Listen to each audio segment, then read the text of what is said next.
Good afternoon, good evening, all of the above. Thank you so much for watching On the Town with Tanya. And I'm your host, Tanya Cooper. Thank you for coming back again another week. We appreciate you. Tonight's guest is a committee member for the 68th Assembly District of New York State. He's also the president of the Arc of Justice Bronx, New York chapter and board chair of Street Corner Resources Anti-Violence Organization. Please welcome James C.B. Gray. Hi. Thank you, thank you for having me. I really appreciate it. Thank you. I'm happy to be here, and I think we're gonna have a great show. Yes, definitely. I thank you so much for taking the time. I know you're a very busy guy to catch up to. So I feel blessed and humbled that you were able to stop through. Thank you. So New York State Assembly. What does New York State Assembly members do? That's Well, for viewers that don't know.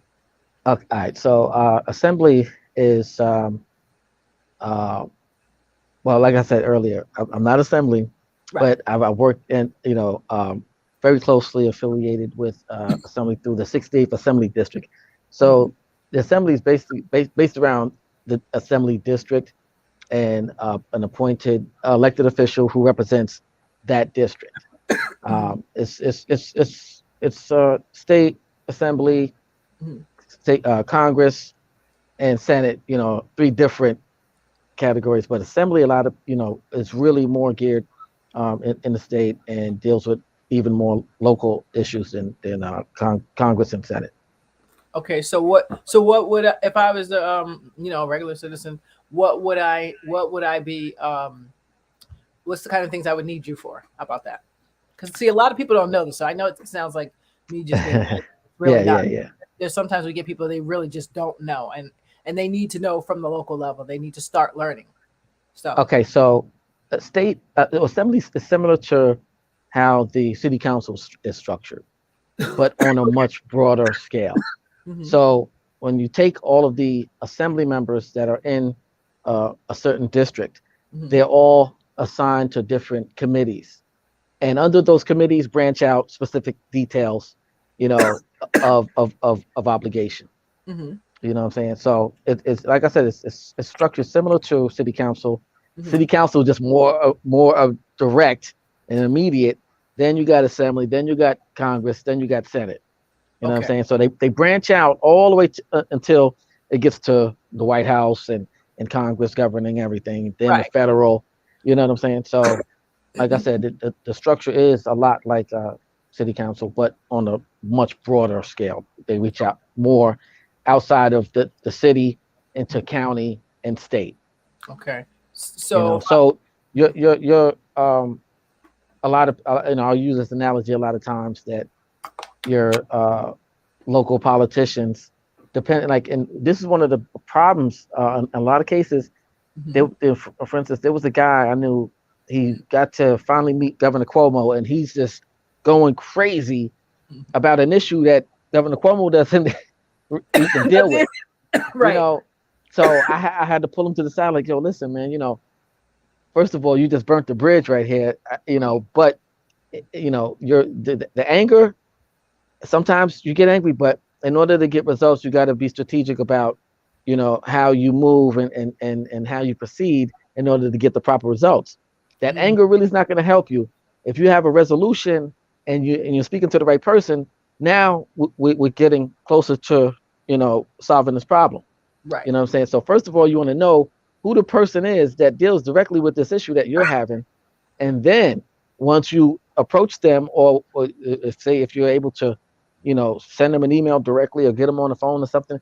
hmm Once you have that moment, hmm then it's not supposed to, the hostility. A Right. lot of times it's just going to destroy the whole interaction. You know Right. what I'm saying? So not only do you got to get rid of the anger, you have to be more strategic about your approach, and then be more direct in your approach of speaking to the right person Right. about the right situation. Right. You know what I'm And saying? right. And now all that information is actually available online, All of it. Yeah. which is amazing. I was like, wow, Yeah. I have to go find someone. I was like, dang, I know really where to find them. It's like this is good. No, but it was a good reason. It was for foster youth. But it takes a little work. But you do you are people are more accessible now than they used to be. Oh You yeah, know. much more, and it's good because now there's a lot of cases where people are being held accountable more Yes. than they used to be. Yes. That whole cronyism system that it's like, okay, it's phasing away, and then things are coming to light now. A lot of things that weren't as accessible back in the days are now really more accessible. You know. Yes. Well, speaking of which, I always ask people about politics, because it's a big thing right now. I'm not a fan of them at all, but I deal with them because I have to. So a Yeah. lot of African Americans are feeling, not just African Americans, a lot of people are feeling a little dismayed, especially in the Democratic market. Some people say no, that's not true, but the people I talk to, they're like, so they're getting a little leery, and Hmm. that's only because you know they're no longer convinced that the Dems can bring us to the promised land, because we know that was always a myth told to us, and to me, in trickery, by former slave masters, and unfortunately our Baptist ministers co-signed on that. Some of them, not all of them. Hmm. So how do I know it's you're in politics, you're in this whole arena. How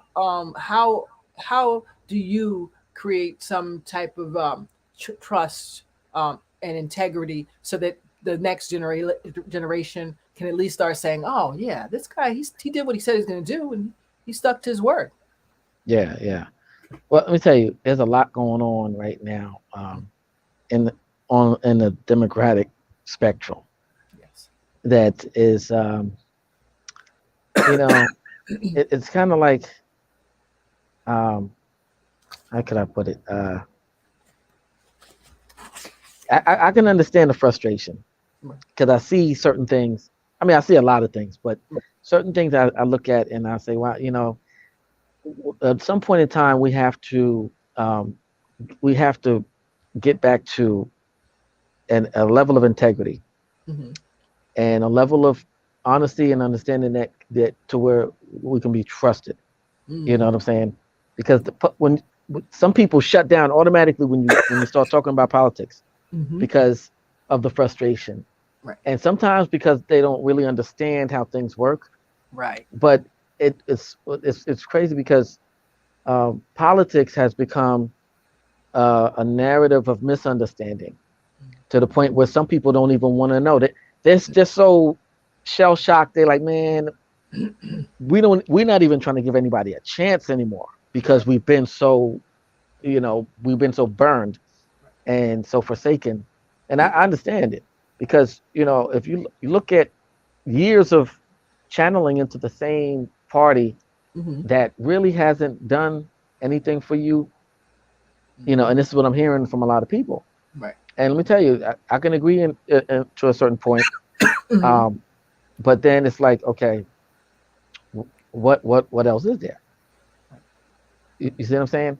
If you look at the original party, the Republican Party, Mm-hmm. you know, um, that was our party, Mm-hmm. and a lot of people don't even know this or go back, far enough to look at the history behind, the Democratic and a Republican shift, Mm-hmm. around the Kennedy era. You know what I'm Yes. saying? And because I remember specifically when Malcolm X was speaking against Democrats, Right. and when I heard that, I'm like, whoa! Oh, yeah, yeah, that And was back. that made me go back and find out what Talk. exactly he was referring to. Right. And at that time, he was referring to the total opposition. Mm, Like we were on the other side. Like everything got switched around that time, and a yes. lot of people don't really know the origin of that switch Mm, or when it happened.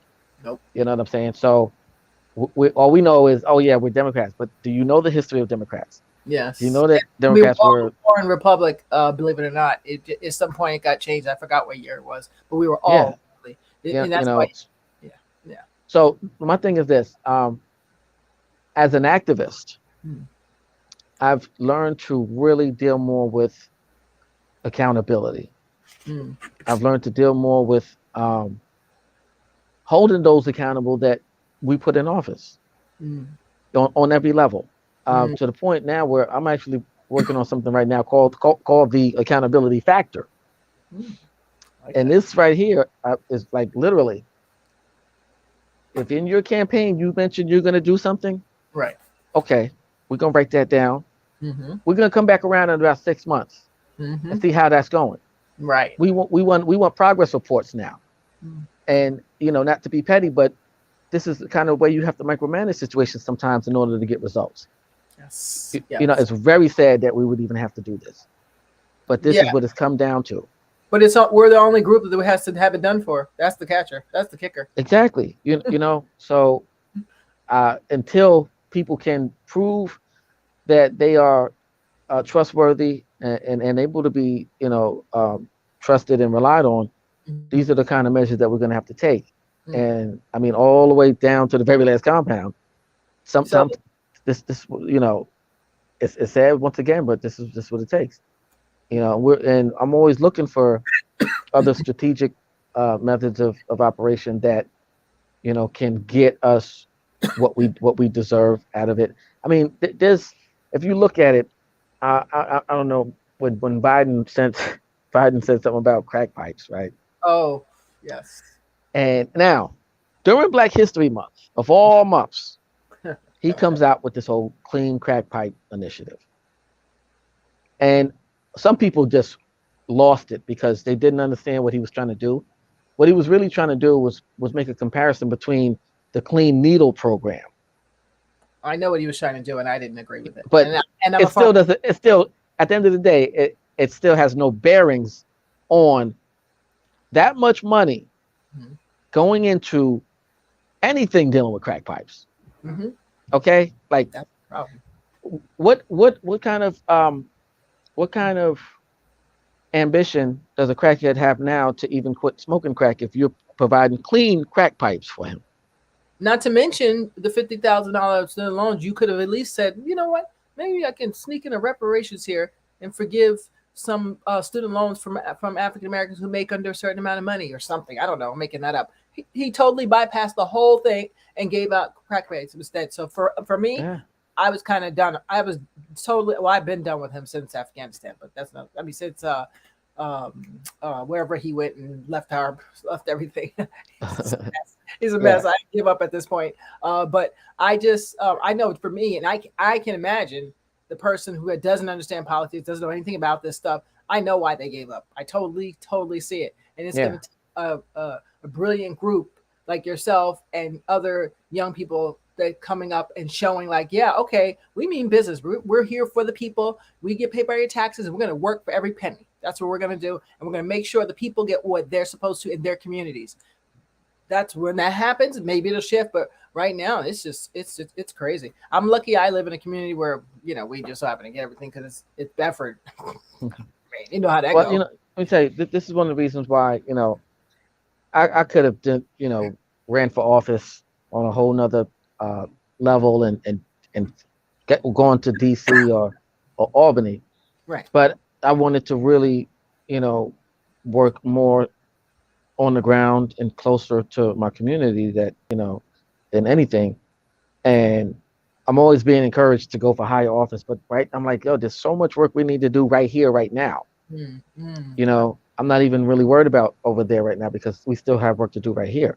Right. And I'm always encouraging people to get more involved in local, politics, local community, local activism, in Mm-hmm. order to, because people, when I was uh, on stage with Reverend Sharpton, every week for 5 years, Mm-hmm. so many people would come to me like, yo, I wanna help, I wanna be involved, I wanna get down with you guys, and I'm like, okay, cool, that ambition is great, Right. but you should go back to your community to start. Don't Mm-hmm. start. Well, we're okay right here. We're like we got feet on the ground right here, Mm, but in your community you don't have that. You, mm. you see what I'm saying? And a lot of times that's why they leave where they have to come to where things are looking better, things are safer. No, I always Well, encourage people to go back to your community and right. start there because if everybody did that, it would expand out and we would eventually cover all grounds. You Right. know what I'm saying? That's true. So, That's that's the advice I give a lot of people who want to get active. hmm Activate right where you are, right where you're from. that's a good point. But I think I was in Brooklyn and I came back. But I came up here as a unofficially adopted kid, so that's how I came up here. I'm from Okay. Bed-Stuy originally. And I tried to go back to Bed-Stuy, but Bed-Stuy didn't want me. Then that's when all the shootings were taking place in the 90s. I think it was 80s. Well, 80s was pretty good. 80s was pretty good, but about the 90s, and then 2000. I forgot what year, 2000 something. I forgot, but it started getting bad again. So I left because I just wasn't going to put my kids on a bus nowhere. Not my gorgeous girls. Mm-mm.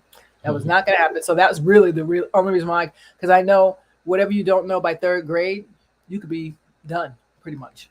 So Yeah, with yeah, with that being known, why would I have to pay for a private school when they got the best one right here? You got to pay a lot of taxes, but I'm with it. So one day, I hope one day I'll be able to go back because Brooklyn still always will be my favorite borough. It always, yeah. I don't know why, something about it. So um, what else? And when I say I don't mean like go back. I mean wherever you are, Right. start right there. You know what I'm saying? Okay. You mean do something with what you have and what your Yeah, skills. That right, makes right sense. there. Yeah, Yeah, that makes sense, and that's you know that's how we eventually get things done, right? Is by doing your share, whatever that is, because some things you're good at and some things I'm good at, and that's why it's important for each of us to find what that is. Because I agree with that 100%. If you're a teacher, you can tutor for kids. If you're, if my neighborhood's bad, there's so many elements to that. So many elements of it. It's just hard right now for everybody after this pandemic to focus on one thing. Um, yeah, yeah. so anyway, what do you say to those who see, all the because these are just they're stereotypes, so sort of. But I've had people ask me, about these questions. So it's great whenever I get anybody in any kind of office at all. I'm always asking them just little questions here and there, see where their ears to the street, as they say. What do Hmm. you say to all those who see, black politicians making, we call it lots of taxpayer money, but they never show up for our young people, particularly in high crime areas. Some do, like with jobs, college or trade school, help with entrepreneurial classes, anything that says, "Hey, we have not abandoned you. We're here and we see you, and we're going to build, and we're going to get you help so that you won't feel so stuck in a corner that you have to turn to these gangs and turn to these shootings and turn to these things because you don't have the structure at home and you have no options in your community." You know, Hmm. what do you say to that? Have you heard that at all? Yeah, yeah. I've heard that for years. And in the last couple of years, a lot of I've seen a lot of those things changing, Mm-hmm. um, and for the better. And when I say that, I'll give you a perfect example. There's a assemblyman named Al Taylor. Okay. This guy's incredible, man. He's done some amazing work in Harlem, Mm-hmm. uh, and in Manhattan, period.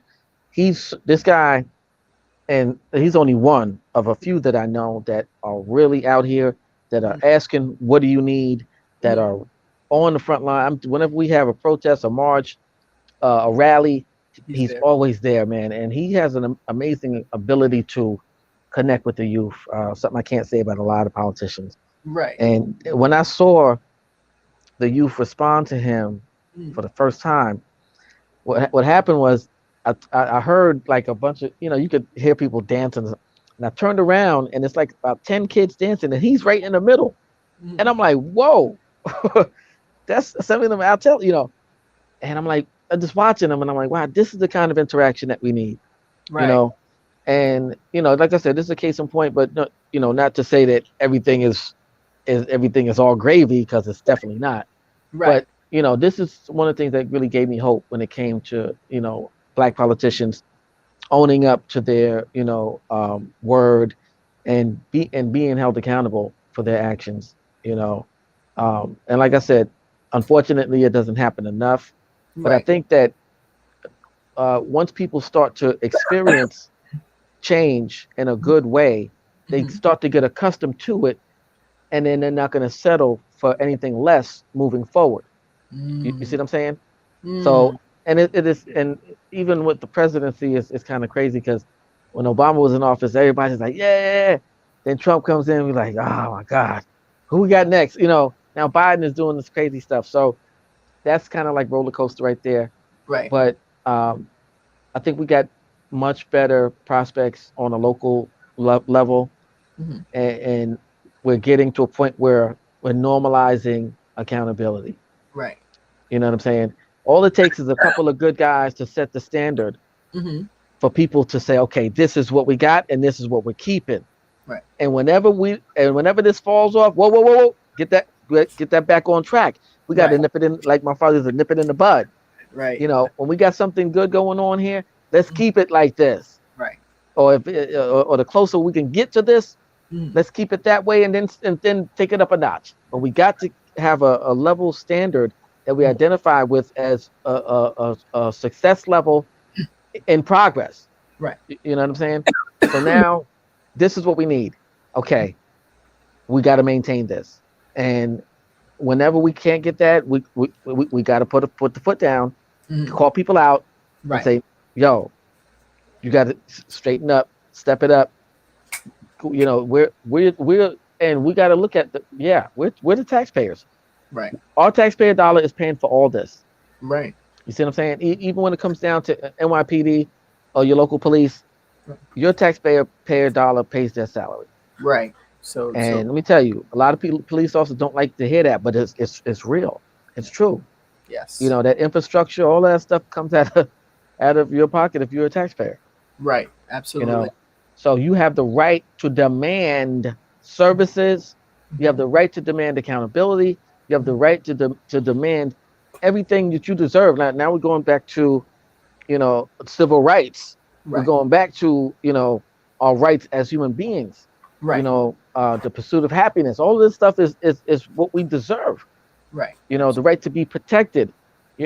The guy got shot over here in the projects, Hmm. and the crazy part was the projects. The representative for nature said, "Oh, it was his fault. He knew this was a dangerous area." I said, "What?" Wow. Okay, first of all, this person was paying taxes in the projects. You guys don't have the proper cameras up for security, don't Yep. have any security on site Mm. at all. And now you're Yep. going to blame a fault of no security on your part that's supposed to be provided, because part of your obligation Hmm. as a landlord Right. is a safety obligation too. Yes. Safety dwelling. Yep. You see what I'm saying? In a Yep. lot of cases, people think, oh, well, you're paying to live safely, Right. accommodatably, Right. in a healthy way, Yep. in a way where my civil rights are not violated. Right. These are all things that are in that lease too. Yes. You see what I'm Yes. saying? And a lot of So, people know that. Yep. and I don't think that a lot of people really, I was talking to a friend of mine the other day, and he's like, he's a teacher. He gets so mad when a lot of these parents don't come to the parent teacher meetings, and a lot of them are not really. So I said, listen, just imagine you're a single black mother Hmm. with two jobs, Hmm. and you're taking online classes at the same time. Hmm. I've been there. Been there already. Like that right there is such a heavy load, Hmm.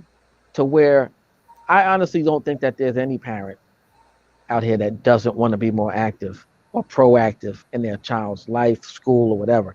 Hmm. But when you have a load like that sometimes, I've talked to so many mothers, especially single black mothers, about this, and I'm like, wow, I do a lot, but your load is so heavy, Right. and we need more resources to be able to balance that out too. Yeah. You know what I'm saying? And higher wages, some of this definitely student loan forgiveness. Definitely. There's so many things that we're pushing for that could lighten that load, Yeah. to help some of these single black mothers, and help some of these black families, to get back on track. A lot of families are one paycheck away from getting evicted Yep. in a lot of cases. People don't look at that. It's so easy to look at the bad aspect of a situation that you don't even know all, the whole story about. Right. Sometimes you have no idea what people are going through and how bad they're struggling and suffering. But let me tell you something: no child deserves to be living in a shelter. Mm-hmm. That right there, man, breaks my heart. I've been to some of these shelters, man. Every time I see a kid, I say, man, you know, um, I definitely don't advocate for taking children away from the parents, if we don't have to. But I hate to see children. Just look at the self esteem level that a child experiences waking up in a shelter Mm-hmm. every morning, Mm-hmm. going to school, not having, you know, not even so much of an abundance, but but the bare minimum in a lot of cases. These are things that I'm looking at and strategizing on what we can do to, straighten these situations out. Yes. And the crazy part is there's enough money. Right. Oh, I know there is. There's lots of money. There's enough, and guess what? On a homelessness level, there's enough housing. I know. I know. Like when I did the math on the man, right now there's about 60,000 empty night apartments right now in the five boroughs. That's sinful. It's absolutely sinful. 60,000. I I said, remember. okay, Yeah. what's going? But what you got to understand is this: Mhm. Sorry. the number of homeless people that are in New York City every year Mhm. is the amount of money which that situation is based on. So basically, if say you got 50,000 homeless people, Right. there's a budget that goes out to accommodate that 50,000 people. Okay. Okay. Now, if it shrinks down to 30,000, Hmm. that's going to be less money. So, I know this sounds crazy, but all of that money doesn't always go toward the homeless. No, we already know that. I know. Okay. I know how budgets work. I ran a So, nonprofit. in order to get more money, you got to have more homeless people. Mm. You know what I'm saying? So, in a lot of cases, the resources and the solutions for them aren't really such uh, an immediate need. Although I'm not saying that they're totally neglecting the situation, Hmm. there are moving parts in equations like this Hmm. that allow people and things to fall through cracks. You see what I'm saying? That's Um, and my guy, good friend of mine, he came up with uh, he called it the Homeless Manifesto, uh-huh. Oh. and it was a pretty good plan that he put together. And I'm like, yo, this could work, you Hmm. know. But you know, I think that the homeless thing is an Hmm. ongoing situation that once again has moving parts, has Hmm. people in between. See, that's another thing. There's so Hmm. many people in these equations that are in between the solution, that are in between progress, and Hmm. sometimes they stagnate the process. Sometimes they halt, people that could be helped, Right. and they hinder. Right. And I'm gonna tell you, I've seen it so many times, Wow. and I've confronted some of these people like, "Yo, what are you doing? Right. You could help if you Right. really wanted to." Right. Oh, I'm just following orders. I Right. hate that. Right. I hate that Right. because if you're in a position to accommodate or make change on any level, by all means, you have to do that. It's your obligation. Hmm. Okay, not only as a human being, but as someone in position of authority. Sometimes might have to, get confirmation or whatever, but you should take the initiative to do anything that you can to help others. Yes, and Y- that's You know, yeah, that's so crucial because there are many people who have the power of the pen and they're sitting on the pen saying, "Yeah, we'll just let this and do that." And it's like, what are you waiting for? I'm confused. I've been blessed myself years ago where an organization helped me. And they had the power of the pen, and they used it, and that's why I'm not homeless. Let's say, I'm well. It's been years ago, but at that time, that helped me. Literally. It's a long story short. I'm a foster youth, age dad of foster care, blah blah blah. Long story short. But I was one of those people that needed the power of the pen, and I've had a couple people use it actually. I've been very blessed, and I wish they did it for more people because it makes no sense when you have a whole building and no one's in it. But then you'll take a family in a shelter. I was staying in a shelter once. They were paying $10,000. It was a house with 5 women. No, is it 50,000? $50,000 a month, for 5 women. It's 10,000 each a month. So you Hmm. didn't want to get them an apartment, but you get paying $10,000 a month. What? That makes no Yeah, sense. That makes no sense. That should be against the law, and those are the little legalities that have to be changed, and someone has to figure out legally how can we sniff this down. Like yeah, yeah. No, it would probably cut homelessness for families at least in half in like 5 minutes.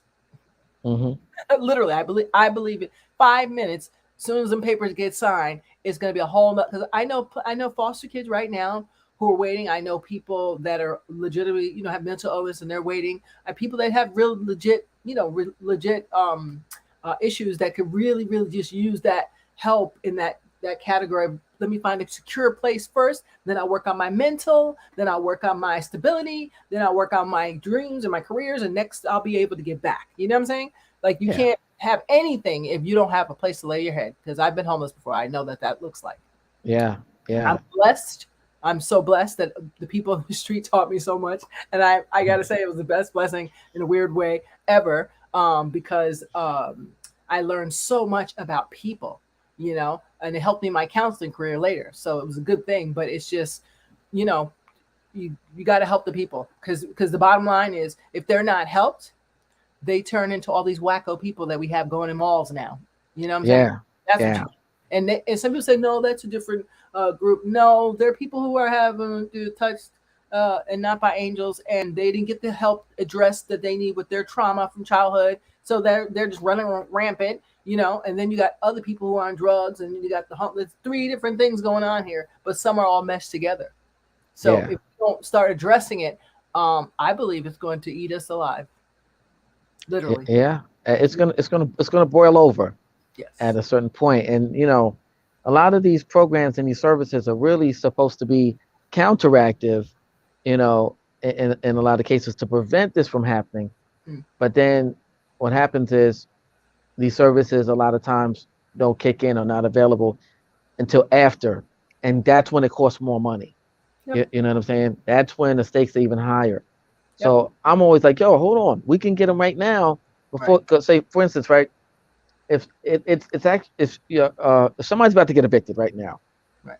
and say they go to HR, human Right. resources, and they try to get a one-shot deal, Right. they're gonna assess this whole situation to Mm-hmm. make sure, okay, if we give her the money, she'll be able to hit the ground running and can continue staying Right. above waters. Or they'll say, you know what, she owes this much money, but she's not working right now. What's going to happen next month? How's she going to, Right. That's that what, usually what they say. and I understand that part. But the thing is this, there are a lot of people who just literally need a little bit of help to help them stay on track Right. or get back on track. Mm-hmm. Those people are the ones who are at risk because if they fall through the cracks, it's going to cost double to deal with them outside of their dwelling, their apartment, their house, wherever they just lost. Now, Yes. now it's going to cost double, just like what happened with you with the 10,000. The same situation. It's double now. $10,000. I was like $10,000. That's Yeah, yeah. It's and like it's like I found the rooms for cheaper, but they're like, no, we're not going to pay for that. I was like, wow, so you won't pay for 600 a month, and I'm willing to cram myself in some place, but you want to pay for 10 grand? All right, that's what you want to do. It's kind of stupid, and but you could tell the kickback on that is crazy too. oh, the kickback. This guy here in this town, in the next town he owns, you can tell all his houses they all have red doors, and he gets something like 50 grand per shelter. They call it a shelter. It's not a shelter. It's a house. Beautiful Yeah, house. yeah. So they, it's a little fancy. They call it whatever. But this guy is, I mean, he's paid. That's all I can tell you. Paid, paid beyond Wow. paid. But the best part for him is not only does he have his whole family. One does construction, electronic, the wall wiring, Yeah, plumbing. Somebody else does flooring. I mean, they got it on lock, everything. So pretty much, give me the contract. I got this. I got it done. Wow. I mean, that's just like heaven. So these a lot of people have been eating off of homeless, poor people, and a lot of them are minorities. I hate to say that we're in these places that I've been seeing from counseling and from as a former person. And it's crazy. If you see the people that's getting the money, it's all to me. It's all a hustle. That's my personal opinion. Yeah. I Yeah. mean, the hustle helps me have a place over my head, but but it's just a hustle. It's all a hustle, and hopefully people like you and others will start saying, okay, we got to start enacting some laws so that these things, people idling for 7 years in a shelter. That's unacceptable. A shelter is really a place of very temporary, you know, it's like a holdover until you can, but I've seen people holding over, you know, let me tell you, a good friend of mine, he's an actor, right? And, he fell on some hard times Mm-hmm. and he eventually had to go to a shelter, right? Mm-hmm. He shows up at the shelter in a suit, you know, Sounds and like me. the lady at the front desk, she said, um, she asked him, "Are you an actor?" He said, "Yeah, how'd you know?" She said, "Okay, hold on one second." So she went and made a phone call, and she said, "Fill out these." He filled out the form, and then she said, "Okay, a car's coming to get you." And I'm like, "What?" And he said about 15 minutes later, a town car came and picked him up and drove him down to Midtown to a skyscraper. In the skyscraper was 4 floors in the middle of the building that were owned by uh, an organization that was created by a doctor Mm, who had who had a bunch of friends who were like actors who couldn't who were just like struggling. right. And he said he met some amazing people who wanted to be actors, and it was hard finding gigs, and he just saw these people struggling. He said he wanted to help them, so he created this organization Wow. was specifically for out of work actors Mm, who were homeless. get out. Yeah, I'll get you the name of the place, Yes, but let me tell please. you, when my friend told me about this whole, he said it was like a dream come true. That's crazy. That is He so good gets though, because he deserved that. he gets there. This lady meets him in the lobby, Mm, and she brings him up to, I forgot what floor it was, but it was 4 floors in the middle of this building that they were all blocked off for these actors. They had their own suite. They had breakfast, lunch, and dinner catered. what? They had the cleaners would clean their clothes. No way. This is No, awesome. it was they paid for college, gym, any expenses that they had were paid What? for by this organization. You Wow. know, I mean, my guy said he didn't even want to leave. I, They had, I was just say I'm about to go homeless. I'm sorry.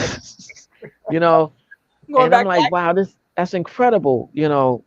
Um, That's and I beautiful. did some research on this organization, man. It was, like I said, I'll get you I'd the like to know because that's just that's beautiful because sometimes people just need like especially actors sometimes they just had to work. They didn't get work for like 4 months, especially during the pandemic. A lot of oh people man, I can't even imagine what happened with them. So luckily there was places like EAG. Hopefully I said their name right.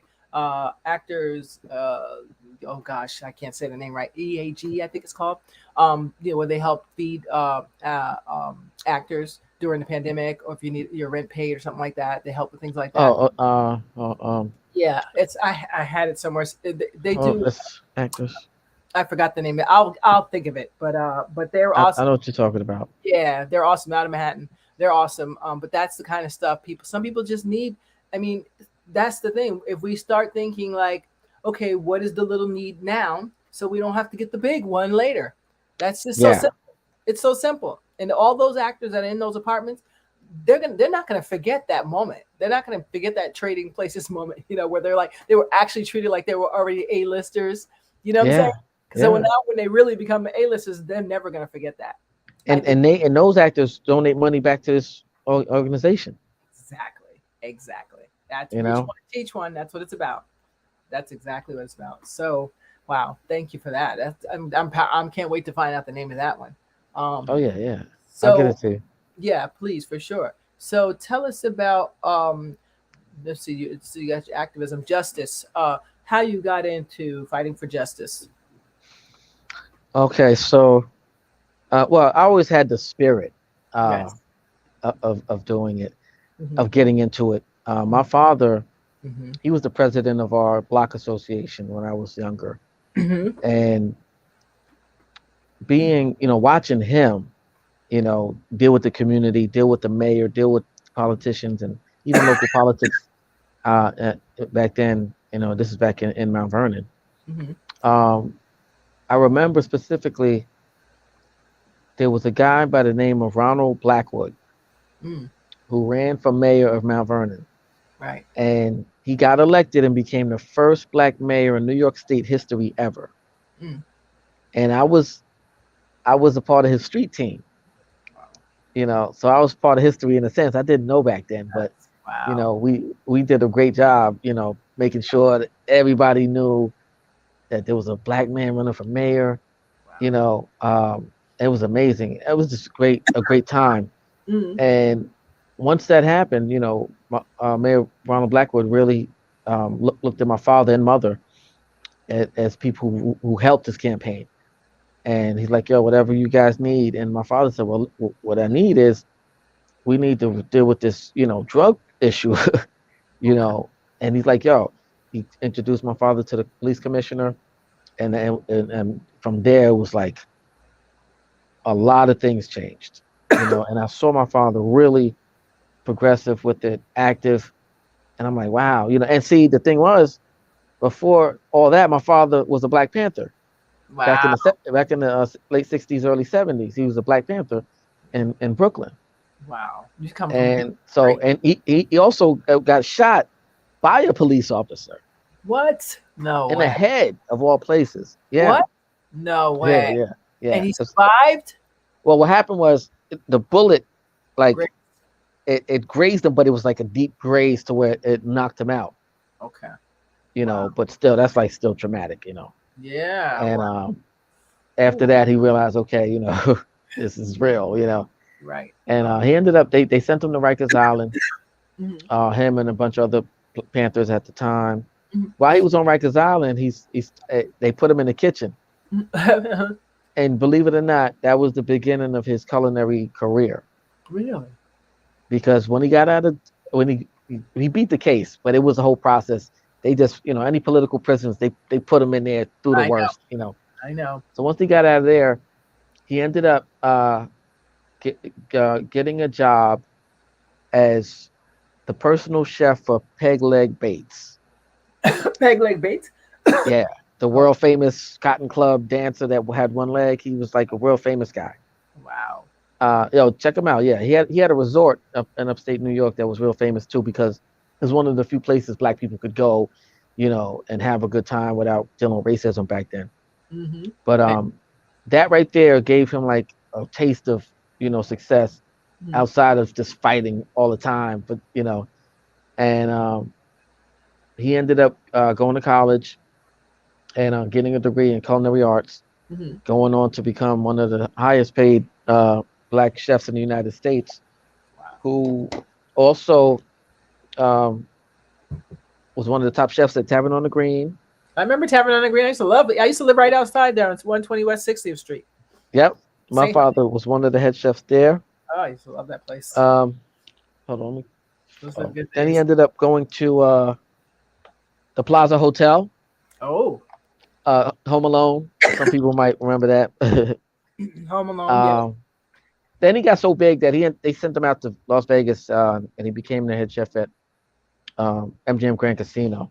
Ooh, wow. And hold on, let's plug this charger in here. Wow. So he taught himself all that. Uh, That's amazing. yeah. Yeah. He So taught. so and like I said, it started. I mean to go too crazy with that, but Um, when you would say where did I start? Uh-huh.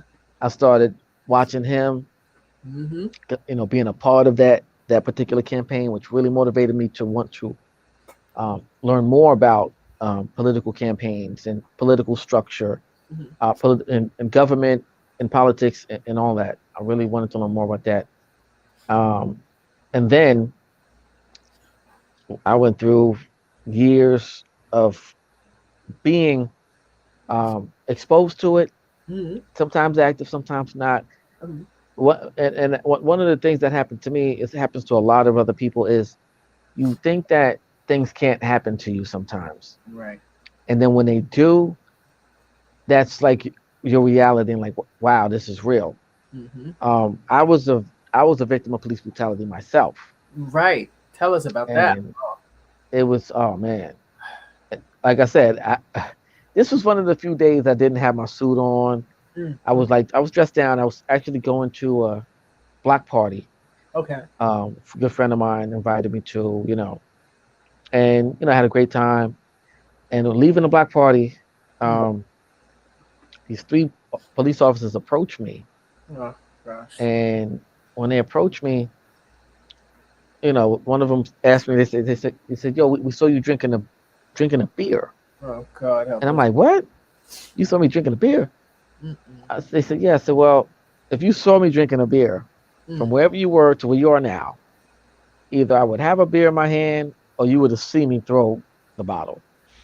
And so it's technically, and so they kept on. So now I'm looking at the setup. Mm-hmm. It's two white rookie cops Mm. and a black officer that you can tell is like the senior officer. Yeah. Gosh. Now, cops usually patrol in twos. If it's more than two, then it's a situation like this where Mm. one superior officer is training these guys, or showing them, around the neighborhood, around the beat. Mm-hmm. So I'm watching body language, and I'm seeing that the black officer's superior, and he's more aggressive. And so I said, listen, first of all, I don't even drink beer, and I wouldn't be stupid enough to do it on the streets of Harlem in broad daylight. Right. So I really thought they were just playing. I didn't, you know. So the black guy, he kept getting more aggressive, and I'm like, okay, you know what? If you want to be technical about this whole situation, Mm-hmm. if I was drinking a beer right now in your face, there's only two things you could legally do to me. Right. You could ask me to pour it out, or you could write me a $50 ticket. Mm. And I said, so you wouldn't even be able to arrest me even if I was drinking a beer in your face. Right. So now you don't even see the beer bottle you're talking about. And so later on, my attorney told me, don't ever tell a police officer that they can't arrest you. I know. That's because that's when they'll make a point. They did it to me. They'll make a point to do it. Ever don't. I mean, even if like I did, Mm-hmm. they said still don't ever say it. So I said it, not knowing. Ah. And so I said, well, you couldn't arrest me if you wanted to. He said, oh yeah. I said, yeah. So he pulled out his handcuffs and he grabbed my wrist. I pulled back. I said, hold on, why am I Resist being me. arrested? He didn't say anything, right? So I said, okay, now you really can't arrest me unless you can tell me why I'm being arrested. You have to tell me that. So he grabbed my arm again, and I pulled back the second time. He said, resisting arrest. Yep. That's the I said, first thing. okay, hold on.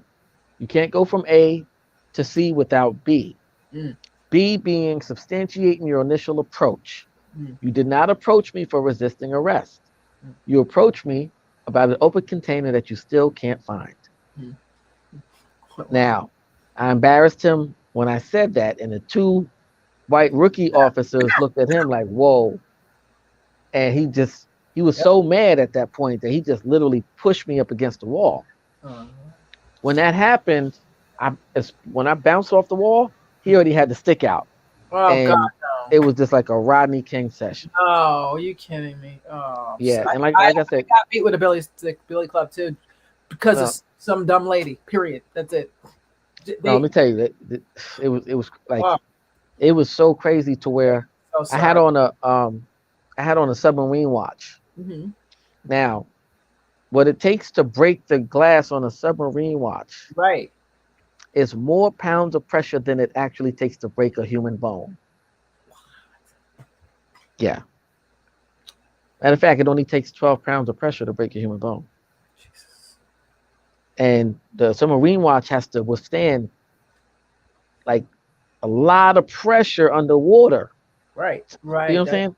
Right. Wow. So, and that crystal on the submarine watch was broken. And that was one of my big pieces of evidence too. Wow. You know, so long story short, oh, the sergeant came to the scene, Mm-hmm. and he's going through my wallet, and he asked them if they saw my wallet. They said, "Oh no." He said, "Yeah, you might want to check this out." Uh-oh. So he shows them my military ID, Oh my God. NAACP card, my National Action Network card. And you're a My, veteran? yeah, yeah. I can't. I can't. I my cannot. New York my New York Lawyers Association card, Oh my. my Screen Actors Guild card, my I Uh, mean my uncle's lieutenant badge. stop playing. Stop playing. They are so stupid. I'm sorry. Some people just not. They don't think. They just their ego gets in the way for some people, and that's it. I had the same thing happen to me. The female cop, because only she told me this because you just you stood that stood me up. When you make them look bad because it was all men. They were Yeah, all macho men, you officers. So I heard them plotting in the other room, saying, "Well, I don't care. You better put her down for something, anything. You can't just let her go." And she said, "Yeah, but I mean, that's clearly something's wrong. I mean, like." And I said, and they were like, "Well, run her prints. You got to find something. You can't tell me she doesn't have nothing." I was like, "There won't be anything." I'm yelling through the thing because I can hear everything they're saying. I said, "You'll find Mother Teresa in my fingerprints," and he was like, "Huh, we hear that all the time." I said, "Really? This time I really meant it."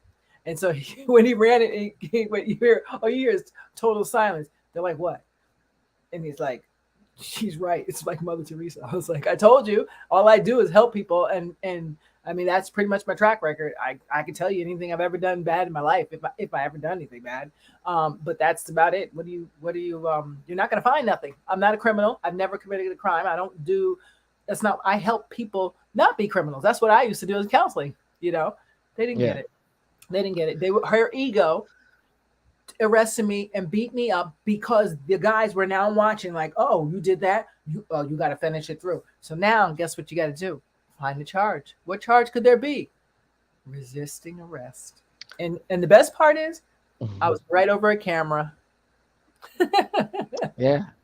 And let me tell you, I had they got me for resisted arrest and open container, right? Open kit. When my lawyer came to see me, he said, yeah, this came from evidence. I'm like, evidence for what? He said they just showed me the beer bottle. I said, oh, they found a beer bottle. I said, okay. So tell the district attorney if Mm-hmm. he finds one of my fingerprints on that bottle, I'll take the charge. And he went back and he said, yo, they threw out the bottle. I said, yeah, of course. That's not my bottle. They Right. couldn't find my fingerprints on that bottle. Of course You know not. what I'm saying? So he told me, he said, wow, I've never seen nobody challenge an open container before, you know? But I'm like, yo, listen, I'm not taking nothing. Yeah, I'm so. So um, now that was thrown out, I said, the only thing left was resisting arrest. So I'm like, okay, well, that's when I found out that you could get 12 months on Rikers Island for resisting arrest. Yeah. Oh my gosh. I mean, if they really, really, really, really want to push it, it's That's kind.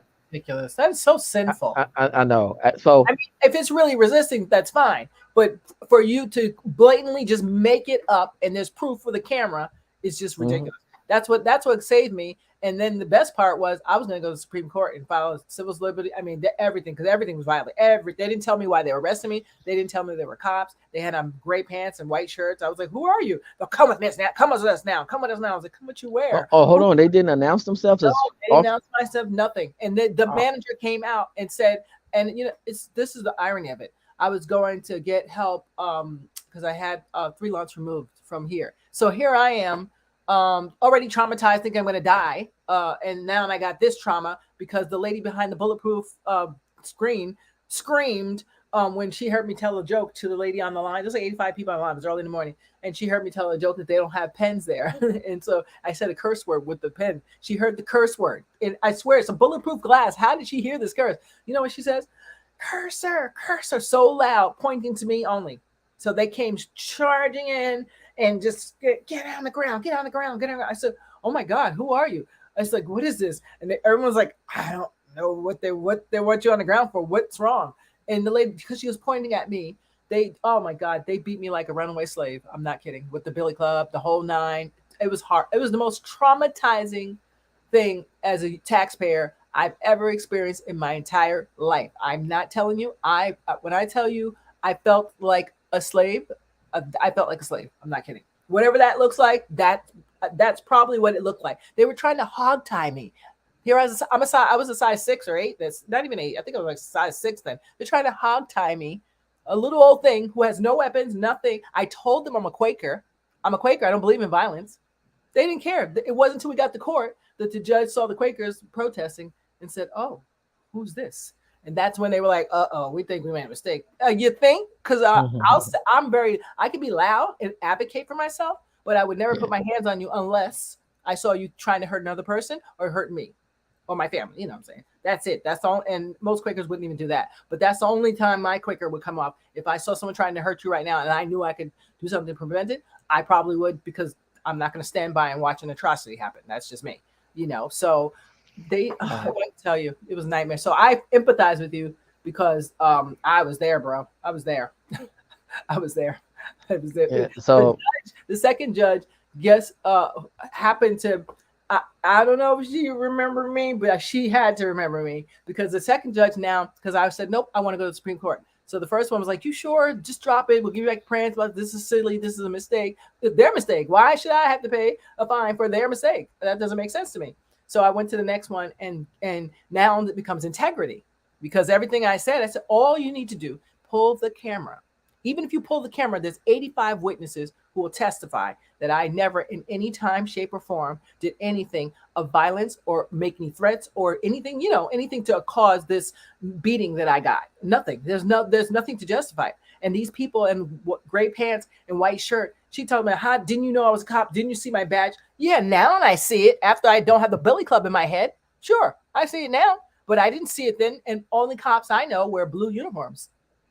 That's what I know. I don't know cops that wear gray pants and white shirts. That's called security, I guess. I don't know what that's called. But I didn't think they were cops. She's like, no, they're cops, and you should have went with them. That's resisting arrest. How would I know? Because you didn't even tell me what I was going with these strange people for. If you would have told me, I would have said, oh, okay, let me go and take care of this and solve this. Nope. So luckily, the second judge happened to have been one of my teachers. So thank God, integrity was everything, and that was sealed the deal. So it got dropped. Thank God. Wow. It's crazy, but I appreciate you for the work that you do. You also do investigating, don't you? Yeah, I was a special investigator for Smoking and Associates law firm. Mm-hmm. Okay. That was one of my favorite jobs I ever had, actually. Really? It's funny. I got the job. The Smoking and Associates were also my attorneys who won the lawsuit for me. Wow. So after that, they ended up hiring me. Wow. And it's crazy because I got to work on some really high-profile cases, some great cases, a lot of civil rights cases and police brutality stuff, and I got to serve police officers subpoenas every day. That's why you say that. And I'm talking. It was. Let me tell you, I would have on my black fedora and my black top coat. Mm-hmm. And when they see me coming into the precinct, they be like, "Uh-oh, the Grim Reaper's here." They like the word was out. When I come in, everybody's like a ghost because they don't know who I'm coming for. Oh wow! You never know who I'm coming for, and I always get my guy. Yes. So somebody said, James, what about your charge? Sorry, that was me not being rude. Sorry about that, James. Okay, yeah. So my charge was open container and resisting arrest. like I said, the open container got thrown out immediately when I challenged it on the fingerprints. And what continued was the resisting arrest. And that continued for 3 years. Now, let me tell you this. I've seen so many people just like me who had who had a charge that for a crime that they didn't do. Mm-hmm. And what happens is they get to a point where their boss tells them, listen, if you take off one more day to go to court, I'm going to have to let you go. Now they say, okay. Now, my friend, he was in a situation just like this, to where his boss said, look, if you take off one more day. So he said, he came in, he said, listen, I'm gonna take a plea because I can't miss any more days of work. Right. That plea gave him a misdemeanor charge. Now, what he forgot was in his leasing agreement, it said that if he's ever convicted of a crime, he terminates his lease immediately. Mm-hmm. You see what I'm saying? So he ended up losing his apartment, but he kept the job. Wow. You see what I'm saying? And luckily, I didn't have that problem, and I was able to go, 2-3 times a month for 3 years until they finally dismissed. Well, they reluctantly dismissed the case because they knew once it was dismissed, I was going to start that lawsuit process. Right. And if I would have took a plea, I wouldn't be entitled to the lawsuit. Right. See what I'm saying? So they were banking. Matter of fact, they was like, "Oh, we're not ready. We're not ready." It got to the point where the judge is like, "Hold on, this man has a right to a speedy trial. We're already 2.5 years in now." Right. Okay. So they had to really start. So now, finally, when they finally said they were ready, I'm like, "Okay, yes." Then they said, "It's a bluffing game." I know. It's a whole big bluffing game. These guys are like money. The blind man's bluff for real. Yeah. So when they said they were ready, they just want to see my reaction. If I was going to say, "Oh my God, they really ready?" No, I'm like, "Let's go." So what they didn't know was my attorneys found out that the same officer that initiated the assault on me was also being sued by 5 other people for police brutality. Wow, he got an attitude problem. Once my attorney found that out and approached the district attorney, they said, "Oh man, okay, this guy can't stand trial. We're gonna have to throw it out." Right. Good. And that's what they had to do. And my lawsuit started immediately the next day. Good for you. And I won a lot of money, but besides the money, it was really about being victorious and allowing others who've been through this to see that there is a way that you can win in these cases. One of the main things, like I do a lot of speaking engagements about police brutality, about police interaction, specifically with young black males, because it's so, the tension is so high, the environment could easily get out of control. It could easily become a hostile environment. You know what I'm saying? So what I tell them, I said, listen, whatever you do, your objective should be to make it into the courtroom alive and without any additional charges. If an officer says to you that you're going to jail, there's nothing you can do on the street to stop that from happening. The only thing you can do is make that situation worse by resisting or trying to pull something out of your pocket. Don't even give them anything, because they're looking for everything they can do to add more charges to your case, and make it look like you're the bad guy. Right. Now, on top of all of this, even if you go willingly and there's no extra charges, you still have to deal with your prior criminal history, which is like the district attorney's main tactic is trying people based on their prior criminal history. So I've actually seen a police officer tell a guy, listen, we're not going to arrest you. We just want to run your name through the system to make sure you don't have any warrants. Soon as his rap sheet came back as armed robbery with a deadly weapon and assault and They started beating the guy up at that point because they knew whatever they did to him, they would be able to be accountable for it because of his prior criminal history. They could always say, listen, because of who he was and what his criminal record said, we feared for our lives and But then, even dealing with this guy. yeah, but You see what I'm that, saying? And guess what? They're always going to win yes, but because you know your what? prior criminal, huh? Go ahead. We'll probably Your come. prior criminal history supersedes you and is always going to work against you in a court of law. Mm. No matter So, how much of a changed person you are. There mm, was a guy who he was about 65 years old. mm, He did some time in prison when he was younger. You know, he had a rap sheet. Came out of prison a changed man. He just happened to be going to see a family member during a time when the police were doing a raid mm, in the same building, coincidentally. mm, They rounded everybody in the building up mm. and took them to jail, regardless if they had anything to do with the raid. This guy just happened to be caught up in the middle. So he's like, yo, listen, I just came. They said, yo, shut up, don't say nothing. Everybody in this building's going to jail. That's They disgusting. took him in. Mm, An attorney comes out to one of those court-appointed attorneys comes mm, out to him and says, listen, we know you didn't have anything to do with this, mm, mm. but we don't think that you would be good to stand trial with your prior criminal history. Oh Lord, not The that one. guy, the guy said, listen, I'm a changed man. I haven't been to prison in 20 years. Everybody knows I'm a good guy. Mm, When that guy went to trial mm. and blue trial, he ended up getting 3 years in prison. This is wrong. This is wrong. And I said, are you serious? There was another guy who he was in the back of a cab.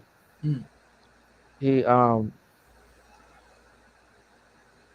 yeah, he was in a cab. mm, No, it was a cab. There was a cab driver. The mm. the cab driver had somebody in the back. Okay. They had drugs Hmm. in a book bag. Okay. The undercover cops were following the guy.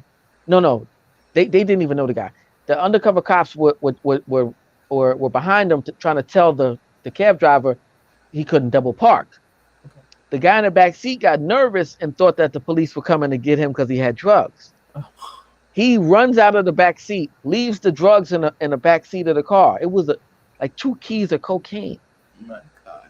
So now the police they lost the guy. He got away. So they said, okay, somebody got to go down for this 2 keys. So they tried to say that the cab driver was in on it. He was transporting the drugs. Mm, You know, the guy with the drugs. This cab driver didn't know nothing about drugs. He just happened to pick up a guy who had drugs in his bag. mm, mm. He's thinking the guy's like, yo, listen, I ain't do nothing. I'm a good guy. That guy got 20 years in prison. What?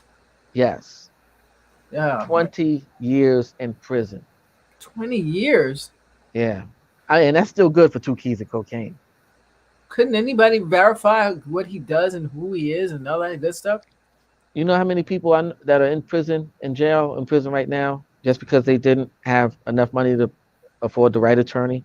No, I know. Trust me. I worked in a jail. I know. I worked at Taconic. I worked in a few places. Yeah. I see it. I mean, all the time.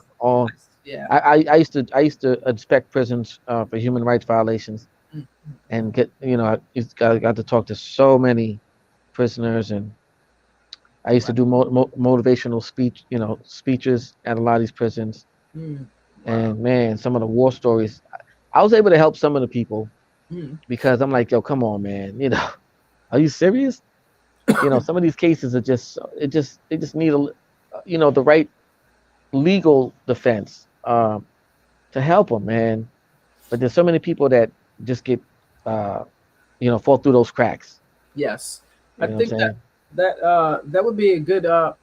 That's the kind of real reality show I'd like to see. With the legal team of volunteers who take that on and literally pick You which. know what?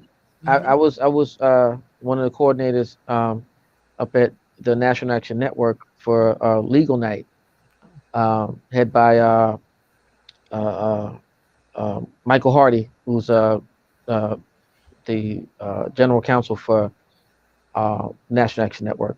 Oh, okay. And when I was working at the attorney for Attorney Schmelkin, Mhm. we collaborated with them in order to help with legal night. And legal night was really good, man. There was a panel of attorneys up Mm-hmm. on the stage, about Mm-hmm. eight to 10 attorneys Wow. who weren't like, they weren't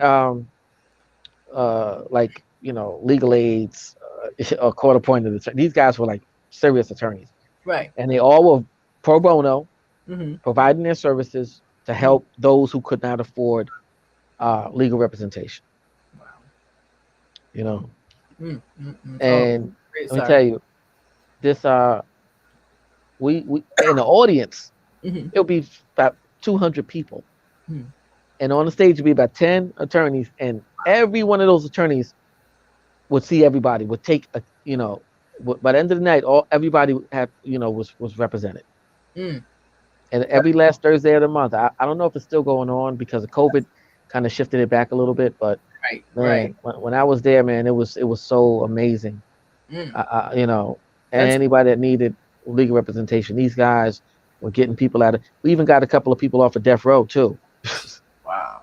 You know what I'm saying? It was serious. That's But crazy. Michael Hardy, man, he's an amazing guy, Michael. doing incredible work up at National Action Network on the legal side. Wow. When I expressed to him how much I loved, and was into, learning about law and dealing with high profile cases, Mm. he told me, "Come on, let's get down." And matter of fact, there was a judge by the name of Judge Tingling, What's the name? Judge Judge Tingling. Tingling. Okay. Yeah, he was the judge that was able to provide what they call a letter of good conduct. Oh. Okay, so basically, once if you are convicted of a crime, a felony, and you needed to reinstate your right to vote, you need a certificate of Oh. um, it's called either a certificate of relief Right. or a certificate of good conduct. Right. Either one of those two. Mm-hmm. And this judge is the one that issued those. So when I found out about this, I said, "Oh my God!" And I connected with this brother, amazing. And he told me, he said, "Listen, anybody that you got that needs this, bring them to me, and I'll give them a certificate of relief Um, to reinstate their voting rights." wow. That's a very important because that's why the whole prison system was created anyway, so that we Yeah, wouldn't vote. It was another form to hold us back in voting, and it's still lingering today. Still yeah. very much resonates. So I can't believe an hour has went by already. I'm trying to think, what did we not cover? Um, So much. yeah, I know it's like a 2 hour show we need with you because it's amazing stuff. But this is good stuff. This is what people need to know, and that's the hard part is which part do we get to? But oh wow, now I don't even know which one to ask about next. Yes, it is your I want to say documentary. Let me see what I got here.